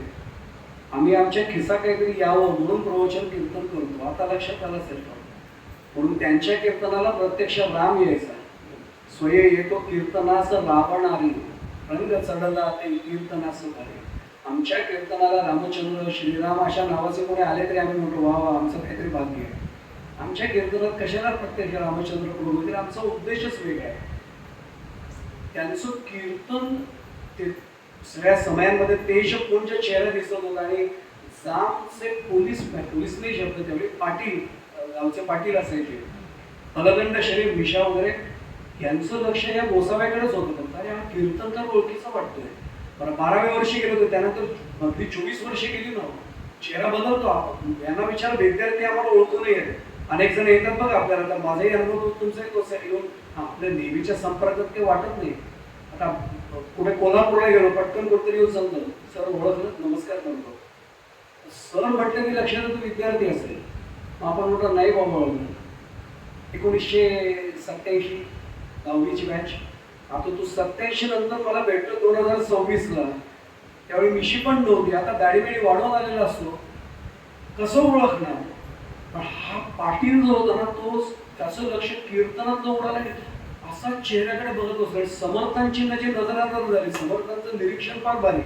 समर्थांच्या लक्षात आलं गडबड आहे, हा आपल्याला बघतोय. आणि समर्थांनी त्याला ओळखलेलं होतं. एक सांगू, आपल्याला विद्यार्थी ओळखता येत नाहीत, पण विद्यार्थी आपल्याला ओळखतात, कारण आपल्याला फार फरक नाही पडतो. आपल्याला ते ओळखत असतात बरोबर. आणि मी हल्लीचे शिक्षकांना सांगतो की तुम्हाला ओळखू नये तेवढं लक्षात घ्या. स्टुडंट्स आर द बेस्ट जजेस. मी नेहमी सांगतो, शिक्षणाधिकारी काय रिमार्क मारतो ना, देणं घेणं नाहीये. विद्यार्थ्याच्या चेहऱ्यावर शिकवल्यानंतर आत्मानंद असेल ना, बस समजायचं शिक्षकाने आज झोपावं छान, आज आपण चांगलं काम केलं. तू बघतोय आणि समर्थांची एकदा नजर झाली, समर्थाने तिकडे पाहणं सोडून दिलं, समर्थ दुसरीकडे बघून कीर्तन करताय. सगळे नमस्कारात आले, पुढे हा थांबला होता, हा शेवटी आला. बरं पाटील त्यावेळेचे काय असे नव्हते मजबूत, समोर उभे राहिले, समर्थही मजबूत, नमस्कार केला, सांगितलं वा कंच्या गावचं म्हणायचं, आम्हाला गाव वगैरे काही नाही, रामाच्या सारख्या आज्ञेने काही दिशा फिरतोय, जामचे ना तुम्ही, जामचे ना तुम्ही. नाही मला तसं आठवावं लागेल, कारण खोटं बोलायचं नाही, आठवावं लागेल. आठवावं लागलं की मीच आठवण करतो, अरे नारायण आहेस ना तू, ओळखलं मी तुला. समर्थाने हात धरला, कसं ओळखलं हे पण नाही विचारलं, आणि तो रडायला पाटील, अरे तुझी आई अंध झालेली आता, पण सतत तुझी आठवण काढते, माझा नारायण कुठे, माझा नारायण कसा आहे, आता तुला सोडणार नाही, नारायण आता घरीच आहे, आत्ता येणार नाही म्हणजे कुठे, पण एका अटीवर येतो, घरी सांगायसाठी. पाटील म्हणले येत आहे नक्की ना, ते म्हणजे रामांना साक्षी करून वचन देतो, पण मलाही वचन द्या, घरी सांगायचं. आणि समर्थ दुसऱ्या दिवशी सगळी अंगिक ओळखली, रामांची पूजा कुठेही गेली तरी चुकायची नाही. आणि दाराशी आले आणि जय जय रघुवीर समर्थाचा गजर केला. वहिनी होत्या पुढे, श्रेष्ठांच्या सौभाग्य होते. एक सांगू आपल्याला, रक्ताचं नातं कुठेतरी ऋणानुबंध जुळून असतं, आवाज ओळखीचं वाटतोय, पण पटकन आईला म्हणाले, आई भिक्षेकरी आले, दोघे गोसावी आले, भिक्षा घालते ना, आणि पुढे आल्या आणि भिक्षा द्यायला गेल्या. आनंदभाऊ फार छान प्रसंग सांगतात समजून, आणि एवढंच सांगितलं, झोळी बाजूला केली, पाया पडले. गोसावी भाऊ तुम्ही काय पाय पडता, वहिनी ओळखलं नाहीत मला, नारायण. आणि का तिला आनंद झाला, श्रेष्ठांना सांगायला गेली, आई ना, आई तर धावतच आली, दिसत उमऱ्यापाशी अडखळल्यासारखे झाले. नारायणाने हात धरला आणि त्यांनी सांगितलं, नारायणा कुठे होतास? अगं तुझ्याच आशीर्वादाने गेलो होतो, रामांच्याच भेटीला गेलो होतो. काय सांगू तुला आई, राम प्रत्यक्ष भेटले, रामांचं दर्शन झालं आणि रामांच्या आज्ञेने आता फिरतोय. अरे वैभव मिळालं रे तुला, पण हे बघण्यासाठी आता मला दृष्टी नाही आहे. समर्थ तिथल्या तिथे करू शकले असते, पण रामांना श्रेय द्यायचं. समर्थ उठले, श्रेष्ठांची पूजा झालेलीच होती, कामनात त्या पाण्याला फक्त हात लावला. समर्थाने रामांची प्रार्थना केली की आईसाठी म्हणून नाही, पण तिची इच्छा आहे आणि माझं कर्तव्य म्हणून मला हे करू दे पूर्ण आणि आशीर्वाद दे. आणि आईच्या फक्त डोळ्यांना त्या पाण्याचा स्पर्श, तीर्थाचा स्पर्श केला. आईंना दृष्टी प्राप्त झाली, ते चर्मचक्षु प्राप्त झाले. पण समर्थांचं भाग्य असं की समर्थांनी आईला ज्ञानचक्षुही दिले. आईने विचारलं, नारायणा, आणि नुसता हात लावला आणि मला दिसायला लागलं रे, तुला कुठलं भूत वगैरे भेटलंय का? मला रावत नाही म्हणून सांगतो, वेट कमी असलं तरी सगळा 11 चरणांचा अभंग नाही सांगणार. समर्थाने 11 चरणात रामचरित्र सांगितलं आहे. आई कसं काय ओळखलं असतं, मला भूतच भेटलं म्हणजे. आई म्हटली, अरे खरंच भूत भेटलं? अगं खरंच भूत भेटलं, सांगू तुला कुठलं भूत होतं. आणि पहिला चरण होता, होते वैकुंठीचे कोणी, शिरले अयोध्या भुवनी, लागे कौसल्येचे स्तनी, तेची भूतगे माय, जाता कौसल्येचे रावळी, अवलोकिता भयंकारी, ताटिका ते छळून मेली, तेची भूतगे माय, मार्गी जाता वनांतरी, पाय पडता दगडावरी, पाषाणाची झाली नारी, अहिल्याशिवाय राघवे मुक्त केली, तेची भूतगे माय. हे सगळं 11 श्लोक आहेत. रामचरित्र उभं डोळ्यासमोर लाईन वेळी हो. आम्हाला रात्री असं लेखणीकडून बसायला होतं, काय यमक जुळवावं, आता पुढचा अक्षर काय असलं तर यमक पूर्ण होईल. समर्थ होतो, भराभर मुखातलं बाहेर पडलं आणि 11 श्लोकांमधून रामचंद्र प्रभू डोळ्यासमोर उभे केले. आणि आईच्या लक्षात आलं की विलक्षण काही आहे. आई म्हणजे नारायणा राशील आता. आईला फक्त काही उपदेश केला, आज्ञा घेतली, श्रेष्ठांना सांगितलं, आत्मज्ञानही दिलं तुम्ही मला. ते म्हटल्या, त्यांनी जे काय सांगायचं ते सांगितलं. आणि मग तरी समर्थ म्हणाले, श्रेष्ठ बंधू आहात म्हणून सांगतो, अजूनही पूर्ण आत्मज्ञान तुम्ही नाही पालन केलं. तिथे प्रसंग असा सांगितला गेलाय की श्रेष्ठांनी त्याला बसवलं, काही बोध केला, समर्थांनी त्यांना दंडवत घातलं आणि एवढंच सांगितलं, आता मी तृप्त आहे, आता मी निघालो. आणि मग समर्थ तिथून जे निघाले ते घराकडे पुन्हा तरी बघितलं नाही. वेळ पूर्ण म्हणून एक प्रसंग सांगतो, बघितलं नाही जितकं खरं आहे तितकं समर्थांना आता गेल्याचंही जेव्हा कळलं तेव्हा लक्षात आलं, सज्जन गडावर समर्थ नेहमीच्या पोटीत नाही. त्या अंगलाई मंदिरात नंतर सापडले. विचारलं एकाने, समर्थ कुठे होता? मातोश्री गेल्या ना, दर्शनाला जाऊ नका. काय समर्थांचं सामर्थ्य असेल फक्त विचार करा. आणि मातृप्रेम हे सांगणं आमच्या संस्कारासाठी आवश्यक आहे की कार्य आपलं करायचंय पण आईला न विसरता करायचंय. हे सर्वात महत्वाचा आवाज त्यातला आहे. अनेकांचा गर्वहरण केला. एक गवई मठामध्ये समर्थांसमोर आला आणि समर्थ स्वतः उत्तम गायन कला सादर केली. उत्तम गायन कला. समर्थांनी त्यांना काही सांगितलं सुद्धा, हा राग गाणार का? गायन म्हणलं. तो राग गाणार का? गायन म्हणलं. आणि उत्तम गायले. पण समर्थाने एक ठेवणीतला प्रश्न केला, कसं काय जमलं? साधना आहे म्हणले. गायन साधना केली म्हणले मी. समर्थाने एकच प्रश्न विचारला, रागावला नसता एक विचारू, इतकं सुंदर गात आहे पण हे जे गात आहे ते नेमकं कोणासाठी आहे आणि त्याचा मागे तुमचा हेतू काय? उत्तरच नाही. त्यांनी उत्तर एवढंच विचार करून सांगतो म्हटलं. काय विचार? उत्तर करून एवढंच म्हणले, मान अशी करून सांगतोय, माझ्या कलेसाठी गातोय आणि माझ्या समोरच्या श्रोत्यांना मंत्रमुग्ध करण्यासाठी गातोय. समर्थ हसले. पण ते म्हणले, ज्या क्षणी मी आणि माझे हे शब्द तुझ्या मुखातून जातील त्या क्षणाला खरे गवई व्हाल आणि जगातले सर्वश्रेष्ठ गवई तुम्ही असाल. मी माझ्या कलेसाठी गातोय, मी माझ्या श्रोत्यांसाठी. हे शब्द जेव्हा तुमच्या मुखातून जातील तेव्हा खरे गायक व्हाल. नमस्कार केला. समर्थाने आशीर्वाद दिला. सांगितलं, याच्यापेक्षा उत्तम गायक होईल, काळजी करू नका, माझा आशीर्वाद आहे. आणि मग ते तिथनं निघाले. मी अगदी एक दोन प्रसंग फक्त सांगतो. चाफळचा एक प्रसंग सर्वांना माहिती, पण त्या प्रसंगामागचा खरा हेतू आपल्या अनेकदा लक्षात येत नाही. चाफळला आपल्याला माहिती आहे, त्यावेळी मुघल सरदार अनेक विघ्न आणायचे आणि हत्तीवरनं मिरवणूक श्रींची स्वारीची निघालेली होती आणि अचानक त्या गर्दीमध्ये मिरवणूक सुरू असताना हत्ती उन्मत्त झाला. आपल्याला तो प्रसंग माहिती आहे सर्वांना. खरं त्याच्या मागचा हेतू फक्त मला सांगायचा आहे. हत्ती उन्मत्त झाला, ची ची असा चित्कार करत गर्दीत घुसतोय. सगळी धावपळ लोकांची झाली. मिरवणुकीत सगळे धावत सुटले. नेहमीचं वाक्य लक्षात ठेवा, जन सुखाचे सोबती निर्वाणीचा एकच श्रीपती. संकट आलं की आपल्यासाठी कोणी नाही, फक्त तोच असतो. सोडविना एका चक्रपाणी वाचवते, कोणी नाही येणार. सगळे पळतील, नाही मला हे काम आहे, मला ते काम आहे, फक्त तो येणार आहे, एवढं लक्षात ठेवायचं. आणि समर्थाने कल्याणाकडे पाहिलं. कल्याण स्वामींकडे एवढंच म्हणले, कल्याणा हत्तीला आवर. माझा आवाज फक्त समजून घ्या, तो समर्थांचा आवाज कसा असेल त्याला विचार. समर्थांच्या चरणाला फक्त स्पर्श केला आणि कल्याण स्वामी धावत निघाले. हत्ती उन्मत्तच झालेला होता, तो कोणालाही ठेवणार नव्हता. सोंड अशी त्यांनी वाकवली की याला कमरेत असं आवडून फेकून देऊया. कल्याण स्वामी होते. असा पटकन फक्त हात उचलला, डावा हात पकडल्यावर त्याने उचलला असं कल्याणाला. दुसऱ्या उजव्या हाताने इतकी ताकद लावली, वर्णन असं चरित्रात त्याचा एक दात निघून आला. तरी हत्ती थांबला नाही, अजून उन्मत्त झाला. काही गंडस्थळावर जेवढे ठोके मारता येतील तेवढे मारले आणि एका ठोक्यानंतर हत्ती शांत झाला आणि खाली बसला. आता पुढचं वाक्य आहे का, कल्याण स्वामींच्या हे समर्थन करता नसताना का 1200 वर्ष काय लहानपणापासून आहे. माझा शिष्य हे काम करू शकतो. मुघल सरदारांना दाखवलं, आज हत्ती बसवलाय.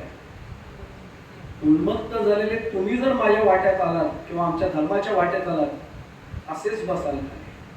आणि त्याच्यानंतर सापडला कोणी उत्सवात विघ्न आणलं नाही. हे वाक्य पुढचं लक्षात ठेवा. मध्वाचार्यांचे हे फार न सांगितले जाणारे शक्यतो मी प्रसंग सांगतो आपल्याला. मध्वाचार्य आपल्याला नाव माहिती आहे. मुंबई विद्यापीठात मी मध्वाचार्यांचं तत्वज्ञान शिकवतो. वैष्णव संप्रदायातलं प्रचंड मोठं नाव आपल्या सर्वांना माहिती. उडुपीला कधी गेला असाल तर मंदिर आहे मध्वाचार्यांनी स्थापन केलेलं कृष्ण मंदिर. फार सुंदर मंदिर आहे. मध्वाचार्यांच्या कानावर आलं की समर्थ म्हणून कोणतरी असे फार मोठं एक व्यक्तिमत्व आहे, रामांची अनुग्रह प्राप्त झालेली अशी एक व्यक्ती विभूती आहे. त्यांना सांगितलं जा रे एकदा भेटून येईल, काय नेमकं आहे बघून येईल. मध्वाचार्यांचं होतं वैष्णव संप्रदायामध्ये फार त्याला आपण काय म्हणू नियम फार कडक असायचे. तपश्चर्या करत करत ही मंडळी आलेली होती. त्यामुळे 16 मुळं प्रचंड कडक. प्रचंड म्हणजे सख्या भावानी सुद्धा केलेलं याला चालत नाही. स्वतःचा शिरा स्वतः शिजवायचा, नैवेद्य स्वतः दाखवायचा आणि मग स्वतःच तो प्रसाद करून घ्यायचा. समर्थांनी एक प्रसंग असा घडवून आणला. एका ठिकाणी तो बसला होता, एकीकडे त्यांनी स्वयंपाक केला, अनुष्ठान सुरू केलं. त्याला आजच्यासारखं काही शिट्ट्या कुकरचं नव्हतं. पूर्वी कसं होतं, शिटावरून भाताची परीक्षा. आता बदललीवर का आता शिट्टीवरून भाताची परीक्षा करायला लागली. यांनी त्या कुकर वगैरे काही नव्हतं असं, ते पातेल्यामध्ये जे काही होतं ते केलं, खीर वगैरे सगळं नैवेद्याचं केलं, सगळं पान वाढलं. आणि आता ओढावं तसं, कारण अशा ठिकाणी मुक्काम असायचं की समोर जलस्रोत आहे. ओढ्यावर गेले, तिथं पाणी आणलं, आता नैवेद्य दाखवण्यासाठी प्रोक्षण करूया. तेवढ्यात एक कुत्रा नेमका तिथे आला. कुत्र्याने जेवणाला नाही हे केलं आणि त्या पानाला स्पर्श केला आणि तो मागे सरकला. यांनी पाहिलं, यांनी डोक्याला हात लावला, अरे अरे तेवढ्यात मुहूर्त साधलाच. आता यांनी पुन्हा काय विचार केला, आजच्यासारखी काही गॅस टंचाई नव्हती, पण आता पुन्हा हे सगळं विसर्जित करा, पुन्हा एवढा सगळा स्वयंपाक करा, किती वेळ जाईल, प्रवास कधी करू. यांनी विचार केला, कुत्र्यांनी फक्त पानाला स्पर्श केलाय, भोजनाला काही केलेलं नाही. मंत्र होते त्यांच्याकडे, काही म्हटले आणि प्रोक्षण केलं फक्त, पुन्हा शुद्धीकरण ज्याला आपण म्हणतो ते केलं आणि गडावर आला मजल करत. समर्थांनी स्वागत केलं. मध्वाचार्यांचे शिष्य यांनी समर्थांना तुम्ही नमस्कार करू नका पण म्हटलं, समर्थ याला नमस्कार करताय साष्टांग. अहो, ज्यांना प्रत्यक्ष प्रभू रामचंद्रांचा अनुभव आहे तो यांना नमस्कार करतोय, आशीर्वाद वगैरे दिला त्यांनी समर्थांना. समर्थ म्हणाले, प्रसाद ग्रहण करा आता. हा, प्रसाद ग्रहण करेल पण तुम्ही ते करायचं. ते म्हणले, सोहळ्यात आहेत आमचे काही ब्राह्मण, मी माझ्या भावाने सोहळ्यात केलेला सुद्धा स्वयंपाक घेत नाही, आम्हीच करून घेतो. स्वयंपाक या शब्दाचा अर्थ तो समर्थांना समजून देतो. माझा मीच करीन आणि मीच घेईन. समर्थांनी सांगितलं शिष्याला, शिरा द्या त्याला. सगळं केलं, पानं वाटली गेली, यांनी पण स्वतःचा स्वयंपाक केला आणि अंतर ठेवून बसला इकडे. समर्थांनी सगळ्यांना सगळी पानं वाढून झाली. गुरुजी तुमचं काय राहिलं, काय नाही, व्यवस्थित झालं म्हणजे. समर्थांनी एकाला सांगितलं, तुपाचं हे द्या, पात्र द्या. भांडं पडत नाही बघा, आमच्याकडचं तुपाचं भांडं एवढंच आहे, पुढे त्यांच्या घरी येऊन बघा एवढंच भांडं तुपाचं. सज्जनगड हो, त्या असं तुपाचं मोठी घागर असते आणि समर्थ वाढायला आले, सगळ्यांना असं ते अंधशुद्धी म्हणतो आपण त्याला, सगळ्यांना तूप वाढत आहे. आणि नेमकं या शिष्याजवळ आले. हा प्रसंग अनेक जण का सांगतात मला आश्चर्य वाटतं. ते पात्र समर्थांनी काय करावं, तुपाचं पात्र त्याच्या केळीच्या पानावर असं एका टोकाला ठेवलं. अर काय केलं म्हणले, शिव शिव शिव शिव, तुम्हाला एवढं कळत नाही. मी तुम्हाला सांगितलं होतं ना, कोणाचा स्पर्श सुद्धा आम्हाला चालत नाही. आता हा प्रसाद माझ्यासाठी नाही, शिदा द्या पुन्हा म्हटले. समर्थांनी ते पात्र उचललं, मी क्षमा मागतो, जेव्हा म्हणले. आता काय जेव्हा स्पर्श झाला, ते म्हणजे मी नाही केला, त्या पातेल्याचा स्पर्श झाला. तुम्ही ठेवलं, तुम्हाला एवढं साधं समजत नाही. गुरुजींनी सांगितलं तुमची विद्वत्ता खूप आहे म्हणून आलो. कसली विद्वत्ता, काही नाही हो, रामांची कृपा, बाकी काही नाही. काही सांगू नका, शिदा द्या म्हणले पुन्हा मला, होऊ देत तुमचं आता सगळं. एवढं म्हटल्यावर आता पुढचं आहे का, समर्थ रडायला लागले. कल्याण स्वामी आले, समर्थ नका गुरुजी नका राहिलो, आपण देऊ ना त्यांना. समर्थ असं डोक्याला हात धरून रडायला लागला. तर तो उठला, त्यालाच वाईट वाटलं, आपण खूपच बोललो का. तो म्हटला, गुरुजी नका रागू म्हणू, मी थोडंसं जरा काही कठोर बोललं असेल तर मी शब्द मागे घेतो, मी करतो, तुम्ही नका काळजी करू, मला फक्त शिदा द्या. तसं नाही हो. तर पुढचं वाक्य आहे का, त्या कोत्रापेक्षा सुद्धा आम्ही पापी होतो. कुणाला काही कळे ना. कल्याण स्वामी म्हणजे समर्थात तुम्ही गुरुजी कुत्र्याचा का विषय काढता, या गुरुजींना विचारा म्हणजे त्यांना समजेल. अहो, कुत्र्यापेक्षा सुद्धा मी पापी आहे का. कुत्र्याने तो तोंड लावलं तरी चालतं, मी घागरीचं फक्त तुपाची घागर फक्त नुसती टेकवली तर चालत नाही. हे पाप कधी माझं पिटेल हो, रामा रामा रामा, हे पाप कधी पिटेल.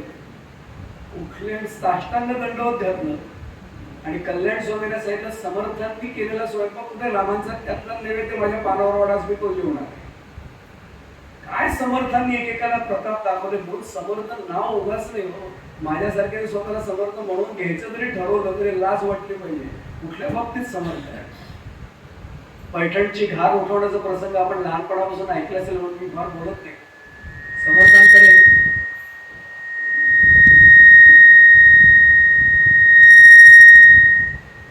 समर्थांकडे कायम स्वसंरक्षणार्थ काही ना काय असायचं. खोपडीमध्ये, मी मगाशी बोललो नाही तुम्हाला, खोपडीमध्ये गुप्ती लपवलेली होती या समर्थांची.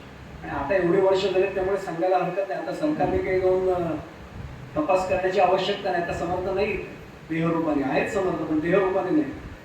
खोपडीमध्ये त्यांनी गुप्ती ठेवली होती. स्वसंरक्षणाचा आमच्यावर केलेला संस्कार आहे की हे राहिलं पाहिजे. पुढे जाण्यापूर्वी सांगू, तुमच्या माझ्या घरात आता चांगल्या प्रकारची धुणी वाळत घालण्याची काठी सुद्धा मिळेल की नाही शंका आहे. नागावला मिळेल अजून. कुठे साहेब आमच्या कर्जत मिळणं कठीण आहे, कारण बिल्डरनी सोय अशी केली आहे आता ते कपडे वाळत घालायला पण लागत नाही. इथेच कपडे घालायचे. कसली काठी लागते हो. की काय म्हटलं लक्षात आलं असेल, समाजाला समर्थांनी एवढे बोध केले की हे पाहिजे तुमच्याकडे, समर्थ व्हा. आम्ही तेही ऐकलं नाही. अहो नाही मुक्ती ठेवता आली, काठी तरी ठेवता आली पाहिजे. वेळ आली तर ती नाही अनेकदा सापडत. गलोल हातात होती आणि तिथल्या ब्रह्मवृंदांनी चेष्टा करायला सुरुवात केली. भगवी वस्त्र आहेत. गलोल काय हे म्हणून केले का, त्याला काय म्हणू आपण, छंद म्हणून ठेवलाय का. तो छंद आहे म्हणजे वापरता येते का नुसतीच ठेवले, वापरता येते म्हणजे. त्याने पुढचा प्रश्न विचारला, वापरता येते. घाण हिंडत होते आकाशात, दाखवा. आज्ञा म्हणजे तुम्ही ब्रह्मवृंदात ब्राह्मणांची आज्ञा कशी मोडायची म्हणून तुम्ही मारला गलोलीचा पण. आणि उडणारी घार पडले, तर घार किती उंच उडते मी सांगायला गरज नाही. म्हणजे खाली पडले. आता ते म्हणले काय रे गोसावी असतो स्वतः, भगवी वस्त्र आहे, हिंसा केली, हत्या झाली तुझ्यातून. ते म्हणजे काय करू आता, प्रायश्चित्त करायला पाहिजे. क्षौर वगैरे करायला लावलं, प्रायश्चित्त करून घेतात. आपली आज्ञा ब्रह्मवृंदात सांगायला ते करतो. सगळं झालं आणि ते विचार आता प्रायश्चित्त पूर्ण झालं. म्हणजे मेलेली गार नाही उठली म्हणजे अजून काय अशी कशी उठेल म्हटले. मग प्रायश्चित्ताचा उपयोग काय म्हटले, प्रायश्चित्त केलं ना तिला मारल्याबद्दल, आता ती घार उठायला पाहिजे. काय अशी उठणार नाही म्हटले. बघू म्हणले मग आपण तिला उठायला सांगू ना म्हणले. आणि समर्थ उभे राहिले रोडले, बा जीवा जा तुझ्या मार्गाने, तू मुक्त आहेस आता जा. पुढच्या क्षणाला गार फडफड बरोबर ओढाली. यांनी डोक्याला हात लावला. काही चरित्रात वर्णन असे पुन्हा ते शौर्य झालेलं सगळं पूर्ववत झालं वगैरे. तो भाग आपल्यासाठी महत्वाचा नाहीये, पण काय समर्थांकडे कुठली कला नव्हती एवढं सांगा. सगळ्या कला त्यांच्याकडे आहेत. निरंजन दाजीपंत कौशल्य तुम्ही सांगितलंच. बाजीपंत कुलकर्णी आणि सतीबाईंचा प्रसंग आपण अनेकदा कीर्तनात ऐकला म्हणून मी सांगणार नाही, कारण वेळ संपत आले. पण मी मधुकराचा प्रसंग जरूर सांगेन. आणि एवढ्यासाठी सांगेन की त्या मधुकराला जर वाचवलं तर समर्थ मलाही नक्की वाचवते. समर्थ निघाले होते प्रवासात, आपल्या सर्वांना कल्पना आहे. वाराणसीच्या दिशेने म्हणजे काशीच्या दिशेने जात होते. आता काशी म्हटल्यापेक्षा वाराणसी म्हटले की लोकांना जास्त लक्ष देत. 2014 नंतर वाराणसी जरा जास्त माहिती झालं लोकांना. तर वाराणसीच्या दिशेने चालले होते. रोज सूर्य नमस्कार तेज चेहऱ्यावरचं आणि अंगावरचं होतं. सगळेजण याचे नमस्कार करायचे. एक पिता पुत्राची जोडी आली, प्रभावितच झाले, नमस्कार केला. आणि दोघांनी आग्रह केला, कुठे उतरलाय. म्हणजे उतरण्याचं ठिकाण निश्चित नसतं, वाराणसीला चाललंय, आज भोजन प्रसादाला आमच्याकडे या. त्यांनी सांगितलं आता का केलं असेल तर तुम्हाला आता लक्षात येईल, एरवी समर्थ असं कोणाच्याकडे जायचे नाही. ठीक आहे येतो म्हणजे, तुमचा एवढा आग्रह आहे ते येतो. भोजन झालं आणि त्या मुलांनी सांगितलं, गुरुजी मला तुमचं शिष्य व्हायचं, मला घेऊन चला ना बरोबर. त्यासाठी समर्थ गेले होते. समर्थांनी त्याचं नाव स्वतःहून ठेवलं मधुकर. समर्थ त्याच्या समवेत निघाले. मजल दरमजल करत वाराणसीत आले. आता उतरायचं कुठे, आजच्यासारखं नव्हतं की लॉजिंग बोर्डने कुठे आहे का. धर्मशाळा होती, ती 2014 नंतरची नव्हती, त्यावेळीची होती. पडक्या वाड्यासारखी होती. मुक्काम ठोकला तिथे. दुसऱ्या दिवशी समर्थांनी सगळं अंनिक ओरडली. यालाही सवय लावायला सुरुवात केलीच होती. त्याला आपला रामदासी पोशाख दिला, पेटा वगैरे बांधला, भगवी कफली वगैरे अंगामध्ये चढवली, छान स्वतःच्या हाताने तिलक लावला, माळ गळ्यामध्ये तुळशीची घातली, उघडी दिली मजबूत आणि श्लोक सांगितला की आता हा श्लोक यायचा. झोळी भिक्षेची दिली आणि समर्थाची या सेवका वक्र आहे असा सर्व भूमंडळी कोण आहे, हा श्लोक शिकवला आणि सांगितलं हा जायचा. आणि 5 घरी भिक्षा मागून आणला. 10 ते 12 वर्षाचं याचं वय मधुकराचं. आणि समर्थांचा शिष्य त्यामुळे पायात चपला नाही. तो नागावमध्ये 4 दिवस मी यांना सांगितलं की म्हटलं आमच्याकडे दमट हवा नाही, त्यामुळे इथे घामाने आम्ही हैराण होतोय. पायात काही नाही आणि हा मुलगा चालतोय 12 वर्षाचा भिक्षा घेण्यासाठी. गावात प्रत्येक गावात काही टवाळखोर असतात. नागाव सारखा अपवाद सोडून काही अपवाद असतात नियमाला. पैठणला सुद्धा कुसळखोर होते. आपल्याला माहिती आहे नाथांची टवाळकी करणारे कुसळखोर पैठणलाही होते. ते कुसळ कट्ट्यावर बसले होते. त्यांनी पाहिलं 12 वर्षाचे लहान पोरलं झोळी अडकवले, कफिनी बंदी, फेटा फेटा बांधलाय आणि आज चाललाय उडी मारत मारत. परत तोंडाने समर्थन श्रीराम जयराम जय जयराम श्रीराम जयराम उड्या मारते ऊन सुकवण्यासाठी, पायाचा चटका, पण मंत्र म्हणत म्हणत चाललाय. इकडे बोलवले, काय रे कोण तू? गावात पाहिला नाही कधी? आमचे गुरुजी आलेत ना त्यांच्यावर काय, आणि त्या शिष्याला गुरुजींचा अभिमान असतो. गुरुजी आलेत ना आमचे. कोण गुरुजी? समर्थ रामदास स्वामी. त्यांना काहीच माहिती नाही. इथे काय आलायस? भिक्षेची फेरी असते ना आमची, भिक्षा मागायची 5 घरी. अरे 5 घरी कशाला करतो वेड्या? पायाला चढतो, हो पायाला चढता बसतोय. तो समोरचा मोठा वाडा आहे बघ, तिथे जा. 5 काय 50 घराची भिक्षा एका घरात मिळेल. लहानच होता, पहिल्यांदाच भिक्षा फेरीला बाहेर पडलाय. तिथे मिळेल, जा जा तिथे मिळेल, लवकर जा. हा अजून धावत गेला उत्साहाने. दार अशोक श्लोक सुरू केला. समर्थाची या सेवका वक्रपा हे असा सर्व भूमंडळी हे ऐकलं आणि आतमध्ये येरझाऱ्या घालत असलेल्या एका तेजपुंज व्यक्तीने नाक धारदार डोळे खारे असं समोर पाहिलं. शेंडीला एकदा असा असा हात लावला. कोण आहे रे तू? समोर ये. बेसोलांना तू कोण तू? समर्थांचा शिष्य मधुकर. कशासाठी आलायस? भिक्षा मागण्यासाठी. आधी काय म्हणालास? समर्थाची या सेवका वक्रपा आहे असा सर्व. अहो नाव सांग तुझं. म्हणजे मधुकर. चेहरा फक्त पाहिला. खाली बसले, मेज ओढला असा तो समोर. मेज म्हणजे आपल्याला माहिती पूर्वी लिखाणाचं ते टेबलासारखं असायचं. कागद ओढला, त्याच्याकडे एकदा पाहिलं, असं वरती एकदा पाहिलं आणि चौकोन काढला आणि कुंडली मांडली. हो गुंडाळी केली. कुठे रे तुझी झोळी? झोळीमध्ये टाकली. जा तुझ्या गुरुजींना दाखव. काय आहे? तुम्ही भिक्षा देणार का? सर्वात मोठी भिक्षा दिली. जा गुरुजींना दाखव, त्यांना कळेल अर्थ. काय लिहिलं याच्यावर? उद्या दुपारी माध्यान्नीपर्यंत तू राहशील. माध्यान्नी उद्या जाशील, तुझा मृत्यू आहे.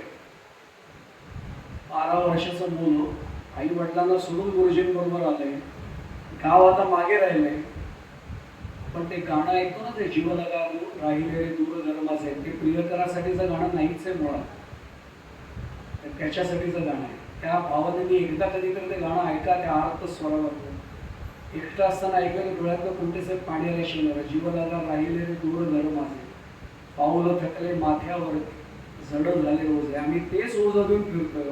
हे प्रपंचाचं ओझं घेऊन आम्ही फिरतोय, तरी आम्हाला ते समजत नाही. आणि त्याला जेव्हा अर्थ त्यांनी हाक मारली नाही ना, तो ओझं हलकं नाही करणार. तो म्हणतोय वाहतोय तो वाहू दे, यालाच फार मोठं काय सामर्थ्य वाटते, करू दे. त्याला हाक मारले की तो सहाय्य करतोय. हा विचित्र पद्धतीने आला. टवाळ करू होतेस. हे इकडे रे मुला, मिळाली का भिक्षा? कसली भिक्षा? शिक्षा मिळाली म्हणते. याला काय कुंडली कळतच होय. ठेव आतमध्ये म्हटले. सांगितलं काय तेवढं सांग. उद्या माध्यान्नी माझा मृत्यू आहे. एक लक्षात ठेव, त्यांचं नाव भैरव भट्ट. हे भैरव भट्ट जे सांगतात ना, हे ब्रह्मदेवाच्या पेक्षा सत्य ठरतं. लिहून ठेव, आता तुझा मृत्यू अटळ. जा उद्या माध्यान्नीपर्यंत ते थांबू नको, इथेच पडशील. आज जो धावत आला, तापाने फणफणले होता गुरुजींसमोर वाढायला. गुरुजींना साष्टांग दंडवत घातलं आणि थरथर थरथर करत. गुरुजींच्या लक्षात आलं, समर्थांचा आयुर्वेदाचाही जबरदस्त अभ्यास होता. हात लावून पाहिलं, काय झालं रे? थरथरत फक्त ते समर्थांचं ज्योतिषशास्त्र दासबोध काढून का कुठला अभ्यास नाही असा प्रश्न पडेल. पाहिलं आणि एवढंच म्हणले, भैरव भट्ट योग्य नाही केलं, योग्य नाही केलं भैरव भट्ट. असं म्हणले की फक्त कांद्याची कोंबडी खाली टाकून दिली. चल रे बघू आपण काय करायचं. मला आईकडे जायचं म्हटलं. मला आता उद्या मृत्यू आहे म्हटलं. मला आईकडेच बोलवा, मला बाबांकडे जायचे परत. माझ्यावर विश्वास आहे ना? विश्वास आहे, पण उद्या म्हटलं मला आईला एकदा बघायचंय. थांब जरा मी बघतो म्हटलंय. समर्थांनी त्यांची आतल्या दिवशी जी जोडी काढली, एवढ्याशा कण्या शिल्लक होत्या. मला वेळ संपली पाहिजे, आता 7:30 झालेले दिसतात म्हणून मी सांगत नाही.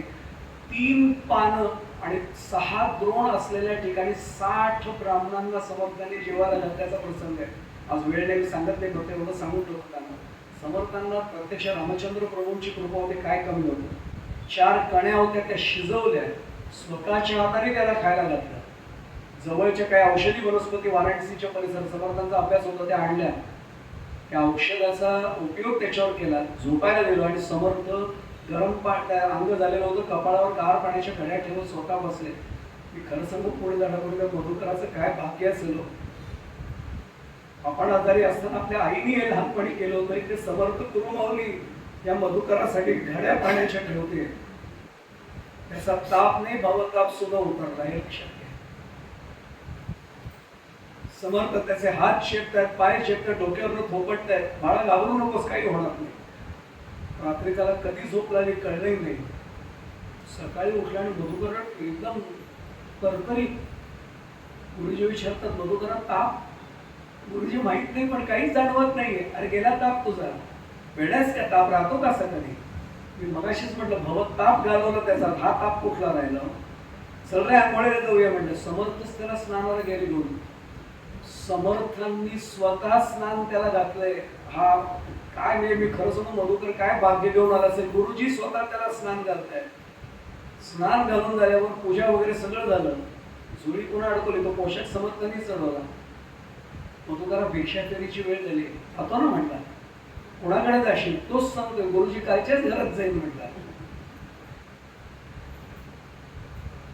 आता गुरुजींचं सामर्थ्य अनुभवलेलं होतं. त्याच घरात जाईल म्हटलं भिक्षा फेरीला. ते टवाळखोर बसलेच होते. त्यांना वाटलं याची बातमी झालेली असेल किंवा बहुतेक दिसेल जाताना. ह्याला पाहिल्यावर त्यांना भूत आलं की काय असं वाटायला लागले. चिमटा काढून बघतात, हा कसा काय शक्य? आजपर्यंत भैरव भट्टांनी सांगितलं कधीच खोटं नव्हतं. आणि आपण जे जुने आहेत त्यांना माहिती आहे, पूर्वी तिथी आणि वेळ सांगायची, या वेळी जाईल. हात बसले, काही निस्तब्ध होऊन ऐकतायत. हा पुन्हा दाराशी होता. कालच्यापेक्षा मोठ्या आवाजात, समर्थाचिया सेवका वक्रपा आहे. भैरव भट म्हटले, अरे कालच्यासारखाच आवाज दिसतोय. स्वतः बाहेर आले. आज तुम्ही बऱ्याच जणांची टोळी दिसते. काल पण तुझ्यासारखा मुलगा आला होता, असाच फेटा.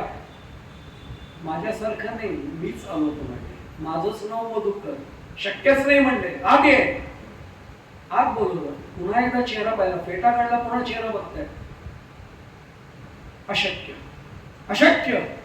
पुन्हा मेजाचा कागद ओढला, कुंडली मांडण्यासाठी चौकोन आखला आणि पुढचं ते आठवेच नाही. स्मृतीभ्रंश झाल्यासारखं झालं. विद्याच संपली.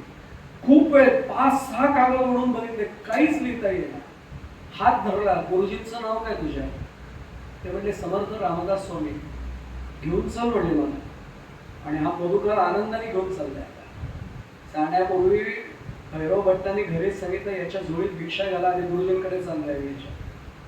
गुरुजींनी आल्याने विचारलं, मधुकरा भिक्षा मिळाली? तो म्हणला भिक्षा मिळाली आणि भिक्षेकरीही मिळाला, भिक्षा देणाराही मिळाला. भिक्षा देणाऱ्या सकट भिक्षा लागली. त्याने आल्या समर्थांना दंडवत घातलं. समर्थ म्हणाले, उठा भैरव भट उठा. नाही उठणार गुरुजी, फार मोठं पाप घडलंय. कधी घडू नये असं घडलंय. मी क्षमा मागतो तुमच्या शिष्याच्या बाबतीत, हे मी वाढवलं. पुन्हा हे कधी करणार नाही, पण मला क्षमा करा. अरे कसली क्षमा मागते? उठा. होतं असं कधी कधी. नाही, मला क्षमा करा आणि अनुग्रह द्या. 3 वेळा म्हटल्यावर त्याने एवढंच म्हटलं, भैरव रामदासी उठा. डोळ्यातनं अश्रुधारा वाहत होते आणि असे भैरव भट्ट उठले. पुन्हा समर्थांच्या चरणाशी लीन झाले आणि एवढंच म्हटले, आजपासून ही विद्या सोडली आणि मी फक्त आणि फक्त तुमचा दास म्हणूनच फक्त राहील. समर्थ एवढंच म्हणाले, माझा दास राहण्यापेक्षा रामांचा दास होऊन राहा. आयुष्य सार्थ केलं गेलं. हा सगळ्यात महत्वाचा भाग. वेळ संपून थोडा पुढे आल्यामुळे मी एवढंच सांगतो, सगळी व्यवस्था लावली. समर्थांच्या मारुतीबाबत मला रावते म्हणून सांगतो, समर्थांनी दोन्ही प्रकारचे मारुती स्थापन केले. दास मारुतीही स्थापन केले आणि वीर मारुतीही स्थापन केले. बलोपासनेची जोड या सगळ्या उपासनेला समर्थांनी दिली. हाही त्यातला महत्वाचा भाग आहे. शरीर ईश्वराचं मंदिर आहे, त्यामुळे त्याची हेळसांडही कोणी करू नये हेही आम्हाला बजावलं. शरीराचे फाजील लाडही करायचे नाही आणि हेळसांडही करायचे नाही. शरीर सांभाळायचं, पण ते कोणासाठी आहे? त्या सेवेचं माध्यम म्हणून हा संस्कार घडवला. आणि मग स्वतः माघ मध्य नवमीला, काय नवमीचं आहे, जसं नाथांनी षष्ठी, बघा नाथ षष्ठी आपण म्हणतो, ते त्याच्या जन्मापासून अगदी देह ठेवण्यापर्यंत गुरु अनुग्रह सकट सगळीकडे षष्ठी आहे. समर्थांचा चैत्र महिन्यात म्हणजे रामनवमीचा नवमीच पुन्हा, आणि देह ठेवला ते सुद्धा माघ मध्य नवमीच आहे. गजानन महाराज प्रकट दिनाचा ज्यांना सोहळा माहिती आहे की माघ मध्य सप्तमी आहे, आणि 2 दिवसानंतर बरोबर माघ मध्य नवमी तो समर्थांनी देह ठेवला. कल्याणी स्वामींना मुद्दामून जवळ नव्हतं ठेवलं, डोंगावला ठेवलं होतं. का? जसं भगवान गोपाल कृष्णांनी देह ठेवला कदंब वृक्षाखाली, आपल्या सर्वांना तो प्रसंग माहिती आहे. त्यावेळी त्यांनी अर्जुनाला जवळ नव्हतं ठेवला, पहा आठवण प्रसंग महाभारतात. उद्धवाला जवळ ठेवलं होतं, पण उद्धव ज्ञानयोगाचा अधिकारी होता, तो निर्गुण रूप सांभाळत होता. आणि अर्जुन सगुण भक्ती योगातला होता, त्याला हा वियोग सहन होणार नाही माहिती होतं, म्हणून त्याला तीर्थयात्रेला पाठवलं होतं. कल्याण स्वामींना डोंगरावला ठेवला आणि इकडे देह ठेवला. अर्थात सांगितलं पाहिजे आवर्जून, कल्याण स्वामी डसडसानंतर रणगेट समर्थ मला जातानाचं दर्शन नाही मिळालं आणि कल्याणासारखा शिष्य नाही झाला. आमच्या महाराजांना एकाने म्हटलं होतं, ब्रह्मानंद महाराज तुमचे कल्याण स्वामी आहेत. महाराज हसले होते, गोंदवलेकर महाराजांनी एवढंच म्हटले, मी समर्थ आहे की नाही मला माहित नाही, पण माझा ब्रह्मानंद नक्कीच कल्याण स्वामी आहे. कल्याण स्वामींसाठी समर्थ समाधीतनं वर आले असा अनुभव आहे. आपण समाधीचं दर्शन घेत असेल तर माहिती आहे आपल्याला की भेग अजूनही आपल्याला साक्ष देते की कल्याणाला दर्शन देण्यासाठी समर्थ वर आले. आता स्वामींना आपण त्या समाधीतनं नाही वर यायला लावणार, पण मी एक ग्वाही देऊन सांगतो सांगण्याची वेळ, इथून आर्त भवानी आपण जर रामांची जर श्रीराम जयराम जय जयराम ही आराधना करत असू, नामसाधना करत असू, पहिल्या दिवशीचा विषय, आणि श्रद्धेने करत असू, रामांना आणि समर्थांना आपली दया निश्चित येईल. आणि समर्थांना अर्थाने हाक मारली तर कुठल्याला कुठल्या रूपात समर्थ आपल्याला दर्शन दिल्याशिवाय राहणार नाही, ती खात्री बाळगा.